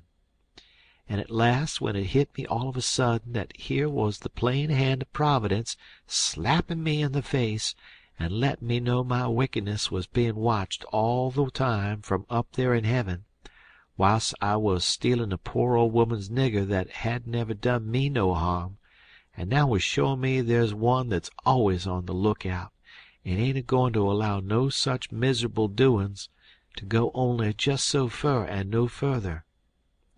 I 'most dropped in my tracks, I was so scared. Well, I tried the best I could to kinder soften it up somehow for myself by sayin' I was brung up wicked, and so I warn't so much to blame. But something inside of me kept sayin', there was a Sunday school, you could 'a' gone to it, and if you'd 'a' done it, they'd 'a' learnt you there that people that acts as I've been actin' about that nigger goes to everlastin' fire. It made me shiver, and I about made up my mind to pray and see if I couldn't try to quit bein' the kind of a boy I was and be better. So I kneeled down. But the words wouldn't come. Why wouldn't they? It warn't no use to try and hide it from him, nor from me neither. I knowed very well why they wouldn't come. It was because my heart warn't right. It was because I warn't square. It was because I was playin' double. I was lettin' on to give up sin, but away inside of me I was holdin' on to the biggest one of all. I was tryin' to make my mouth say I would do the right thing and the clean thing, and go right to that nigger's owner and tell where he was. But deep down in me I knowed it was a lie, and he knowed it. You can't pray a lie. I found that out. So I was full of trouble, full as I could be, and didn't know what to do. At last I had an idea, and I says I'll go and write the letter, and then see if I can pray. Why, it was astonishin' the way I felt as light as a feather right straight off, and my troubles all gone. So I got a piece of paper and a pencil, all glad and excited, and set down and wrote, Miss Watson, your runaway nigger Jim is down here 2 miles below Pikesville, and Mr. Phelps has got him, and he will give him up for the reward if you send. Huck Finn. I felt good and all washed clean of sin for the first time I'd ever felt so in my life, and I knowed I could pray now. But I didn't do it straight off, but laid the paper down and set there thinking how good it was all this happened so, and how near I come to being lost and going to hell. And went on thinking, and got to thinking over our trip down the river, and I see Jim before me all the time, in the day and in the night time, sometimes moonlight, sometimes storms, and we a floating along, talking and singing and laughing. But somehow I couldn't seem to strike no places to harden me against him, but only the other kind. I'd see him standing my watch on top of his'n, instead of calling me, so I could go on sleeping, and see him how glad he was when I come back out of the fog, and when I come to him again in the swamp, up there where the feud was, and such like times, and would always call me honey, and pet me and do everything he could think of for me, and how good he always was. And at last I struck the time I saved him by telling the men we had smallpox aboard, and he was so grateful, and said I was the best friend old Jim ever had in the world, and the only one he's got now. And then I happened to look around and see that paper. It was a close place. I took it up and held it in my hand. I was a-trembling, because I got to decide forever betwixt two things, and I knowed it. I studied a minute, sort o' holding my breath, and then says to myself, "All right, then, I'll go to hell," and tore it up. It was awful thoughts and awful words, but they was said, and I let them stay said, and never thought no more about reforming. I shoved the whole thing out of my head, and said I would take up wickedness again, which was in my line, being brung up to it, and the other warn't. And for a starter, I would go to work and steal Jim out of slavery again, and if I could think up anything worse, I would do that too, because as long as I was in, and in for good, I might as well go the whole hog. Then I sat to thinking over how to get at it, and turned over some considerable many ways in my mind, and at last fixed up a plan that suited me. So then I took the bearings of a woody island that was down the river a piece, and as soon as it was fairly dark I crept out with my raft and went for it, and hid it there, and then turned in. I slept the night through, and got up before it was light, and had my breakfast, and put on my store clothes, and tied up some others and one thing or another in a bundle, and took the canoe and cleared for shore. I landed below where I judged was Phelps's place, and hid my bundle in the woods, and then filled up the canoe with water, and loaded rocks into her and sunk her where I could find her again when I wanted her, about a quarter of a mile below a little steam sawmill that was on the bank. Then I struck up the road, and when I passed the mill I see a sign on it, Phelps's Sawmill, and when I come to the farmhouses 200 or 300 yards further along, I kept my eyes peeled, but didn't see nobody around, although it was good daylight now. But I didn't mind, because I didn't want to see nobody just yet. I only wanted to get the lay of the land. According to my plan, I was going to turn up there from the village, not from below. So I just took a look and shoved along straight for town. Well, the very first man I see when I got there was the Duke. He was sticking up a bill for the Royal Nonsuch, 3-night performance, like that other time. They had the cheek, them frauds. I was right on him before I could shirk. He looked astonished, and says, "Hello, where'd you come from?" Then he says, kind of glad and eager, "Where's the raft? Got her in a good place?" I says, "Why, that's just what I was going to ask your grace."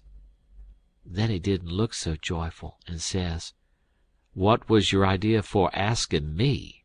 he says. "Well," I says, "when I see the king in that doggery yesterday, I says to myself, we can't get him home for hours, till he's soberer, so I went a-loafing around town to put in the time and wait. A man up and offered me 10 cents to help him pull a skiff over the river and back to fetch sheep, and so I went along. But when we was dragging him to the boat, and the man left me a hold of the rope and went behind him to shove him along, he was too strong for me and jerked loose and run, and we after him. We didn't have no dog, and so we had to chase him all over the country till we tired him out. We never got him till dark. Then we fetched him over, and I started down for the raft. When I got there and see it was gone, I says to myself, they got into trouble and had to leave, and they've took my nigger, which is the only nigger I've got in the world, and now I'm in a strange country and ain't got no property no more, no nothin', and no way to make my livin'. So I sat down and cried. I slept in the woods all night. But what did become of the raft then? And Jim, poor Jim?" "Blamed if I know. That is, what's become of the raft. That old fool has made a trade and got $40, and when we found him in the doggery the loafers had matched half-dollars with him and got every cent but what he'd spent for whiskey. And when I got him home late last night and found the raft gone, we said, 'That little rascal has stole our raft and shook us, and run down the river.' I wouldn't shake my nigger, would I? The only nigger I had in the world, and the only property." "We never thought of that. Fact is, I reckon we come to consider him our nigger. Yes, we did consider him so. Goodness knows we had trouble enough for him. So when we see the raft was gone and we flat broke, there wa'n't anything for it but to try the Royal Nonsuch another shake. And I've pegged along ever since, dry as a powder horn. Where's that 10 cents? Give it here." I had considerable money, so I give him 10 cents, but begged him to spend it for something to eat and give me some, because it was all the money I had, and I hadn't had nothing to eat since yesterday. He never said nothing.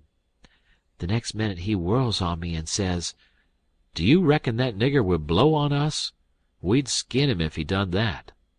"How can he blow? Ain't he run off?" "No. That old fool sold him, and never divided with me, and the money's gone." "Sold him?" I says, and begun to cry. "Why, he was my nigger, and that was my money. Where is he? I want my nigger." "Well, you can't get your nigger, that's all, so dry up your blubberin'. Looky here, do you think you'd venture to blow on us? Blamed if I think I'd trust you. Why, if you was to blow on us—" He stopped, but I never see the Duke look so ugly out of his eyes before. I went on a-whimperin' and says, "I don't want to blow on nobody, and I ain't got no time to blow nohow. I got to turn out and find my nigger." He looked kind of bothered, and stood there with his bills flutterin' on his arm, thinkin', and wrinklin' up his forehead.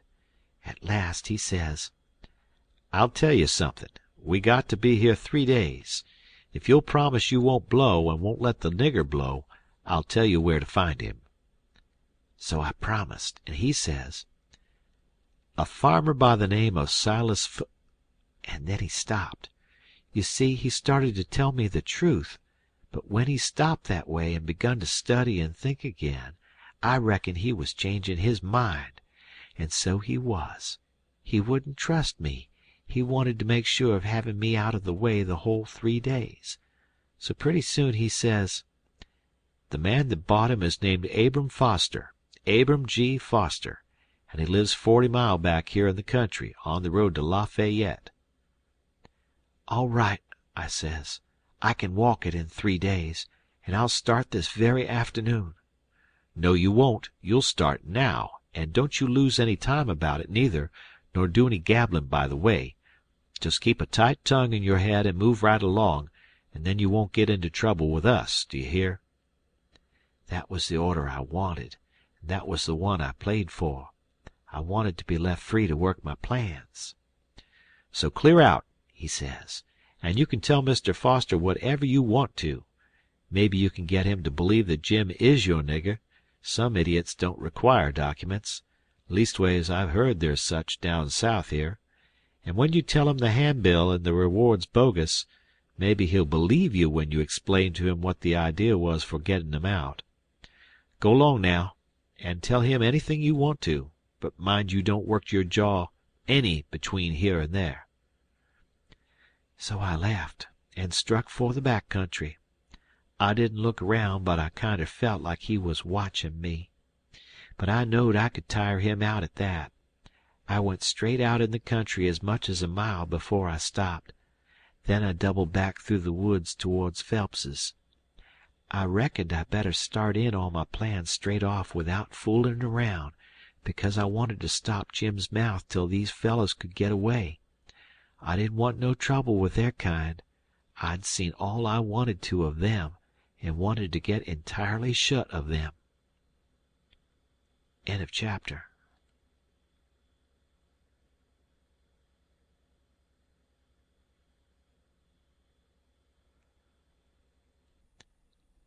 The Adventures of Huckleberry Finn by Mark Twain.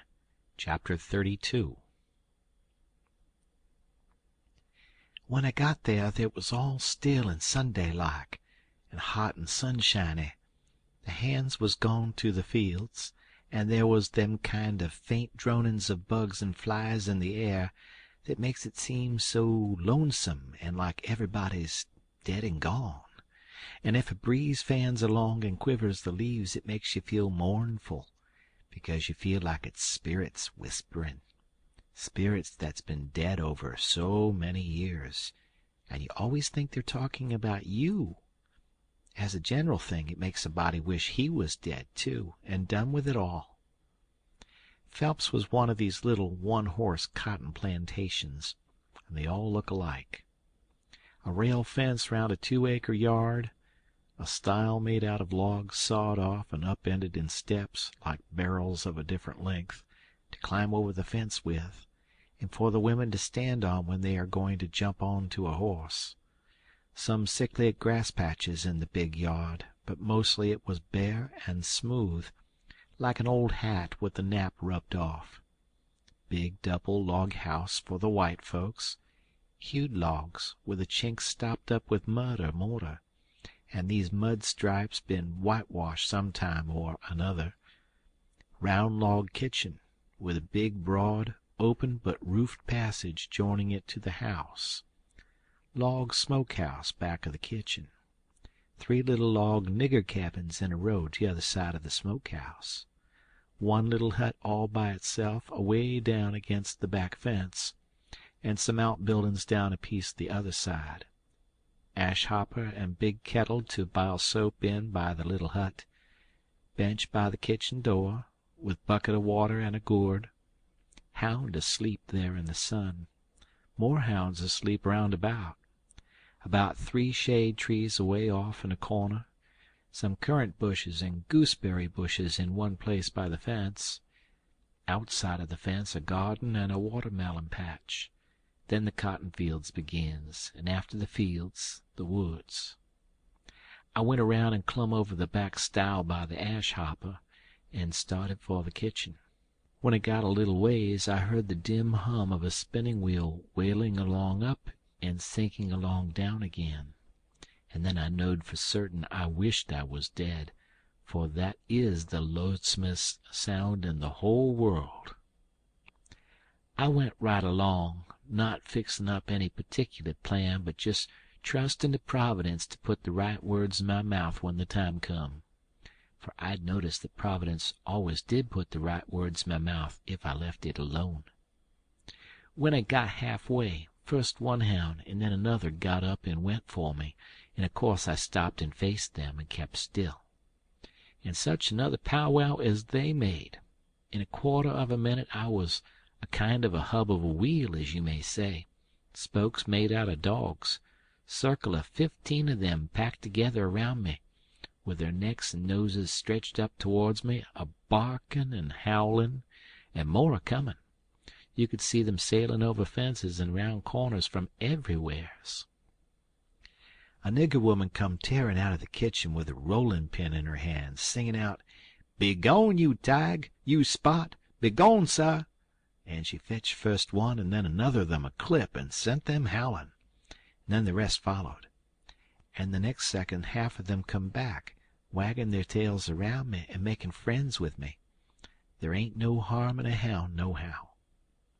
And behind the woman comes a little nigger girl and 2 little nigger boys without anything on but toe linen shirts, and they hung on to their mother's gown, and peeped out from around her at me, bashful, the way they always do. And here comes the white woman running from the house, about 45 or 50-year-old, bareheaded, and her spinning stick in her hand, and behind her comes her little white children, acting the same way the little niggers was going. She was smiling all over so she could hardly stand, and says, "It's you at last, ain't it?" I out with a "Yes'm" before I thought. She grabbed me and hugged me tight, and then grabbed me by both hands and shook, and the tears come in her eyes and run down over, She couldn't seem to hug and shake enough, and kept saying, "You don't look as much like your mother as I reckoned you would, but law's sake, I don't care for that. I'm so glad to see you. Dear, dear, it does seem like I could eat you up. Children, it's your cousin Tom. Tell him howdy." But they ducked their heads and put their fingers in their mouths and hid behind her, so she run on. "Lize, hurry up and get him a hot breakfast right away. Or did you get your breakfast on the boat?" I said I had got it on the boat. So then she started for the house, leading me by the hand, and the children tagging after. When we got there, she set me down in a split-bottom chair, and set herself down on a little low stool in front of me, holding both of my hands, and says, "Now I can have a good look at you, and laws a me, I've been hungry for it a many and a many a time, all these long years, and it's come at last. We've been expecting you a couple of days and more. What kept you? Boat get aground?" "Yes'm, she—" "Don't say yes'm. Say Aunt Sally. Where'd she get aground?" I didn't rightly know what to say, because I didn't know whether the boat would be coming up the river or down. But I go a good deal on instinct, and my instinct said she would be coming up, from down toward Orleans. That didn't help me much, though, for I didn't know the names of bars down that way. I see I'd got to invent a bar, or forget the name of the one we got aground on, or... now I struck an idea, and fetched it out. It warn't the grounding, that didn't keep us back but a little. We blowed out a cylinder head. "Good gracious! Anybody hurt?" "No'm. Killed a nigger." "Well, it's lucky, because sometimes people do get hurt. 2 years ago last Christmas your Uncle Silas was coming up from New Orleans on the old Lally Rook, and she blowed out a cylinder head and crippled a man, and I think he died afterwards. He was a Baptist. Your Uncle Silas knowed a family in Baton Rouge that knowed his people very well. Yes, I remember now. He did die. Mortification set in, and they had to amputate him. But it didn't save him. Yes, it was mortification. That was it. He turned blue all over, and died in the hope of a glorious resurrection. They say he was a sight to look at. Your uncle's been up to the town every day to fetch you, and he's gone again not more'n an hour ago. He'll be back any minute now. You must have met him on the road, didn't you? Oldish man with a... No, I didn't see nobody, Aunt Sally. The boat landed just at daylight, and I left my baggage on the wharf boat and went looking around the town and out a piece in the country, to put in the time and not get here too soon. And so I come down the back way." "Who'd you give the baggage to?" "Nobody." "Why, child, it'll be stole." "Not where I hid it, I reckon it won't," I says. "How did you get your breakfast so early on the boat?" It was kinder thin ice, but I says, "The captain seen me standing around, and told me I better have something to eat before I went ashore. So he took me in the Texas to the officers' lunch and give me all I wanted." I was getting so uneasy I couldn't listen good. I had my mind on the children all the time. I wanted to get them out to one side and pump them a little, and find out who I was. But I couldn't get no show. Mrs. Phelps kept it up and run on so. Pretty soon she made the cold chills streak all down my back, because she says, "But here we're running on this way, and you ain't told me a word about Sis, nor any of them. Now I'll rest my works a little, and you start up yourn. Just tell me everything. Tell me all about 'em, all, every one of 'em, and how they are, and what they're doing, and what they told you to tell me, and every last thing you can think of." Well, I see I was up a stump, and up it good. Providence had stood by me this fur all right, but I was hard and tight aground now. I see it warn't a bit of use to try to go ahead. I'd got to throw up my hand. So I says to myself, here's another place where I got to risk the truth. I opened my mouth to begin, but she grabbed me and hustled me in behind the bed and says, "Here he comes. Stick your head down lower. There, that'll do. You can't be seen now. Don't you let on you're here. I'll play a joke on him. Children, don't you say a word." I see I was in a fix now, but it warn't no use to worry. There warn't nothing to do but just hold still and try and be ready to stand from under when the lightning struck. I had just one little glimpse of the old gentleman when he come in, then the bed hid him. Mrs. Phelps, she jumps for him and says, "Has he come?" "No," says her husband. "Goodness gracious," she says. "What in the world can have become of him?" "I can't imagine," says the old gentleman, "and I must say it makes me dreadful uneasy." "Uneasy," she says. "I'm ready to go distracted. He must have come, and you've missed him along the road. I know it's so. Something tells me so." "Why, Sally, I couldn't miss him along the road. You know that." "But, oh dear, dear, what will Sis say? He must have come. You must have missed him. "Oh, don't distress me any more'n I'm already distressed. I don't know what in the world to make of it. I'm at my wits' end, and I don't mind acknowledgin' it. I'm right down scared. But there's no hope that he's come, for he couldn't come and me miss him. Sally, it's terrible, just terrible. Something's happened to the boat, sure." "Why, Silas, look yonder. Up the road. Ain't that somebody comin'?" He sprung to the window at the head of the bed, and that give Mrs. Phelps the chance she wanted. She stooped down quick at the foot of the bed and give me a pull, and out I come. And when he turned back from the window, there she stood, a beamin' and a smilin' like a house afire, and I standin' pretty meek and sweaty alongside.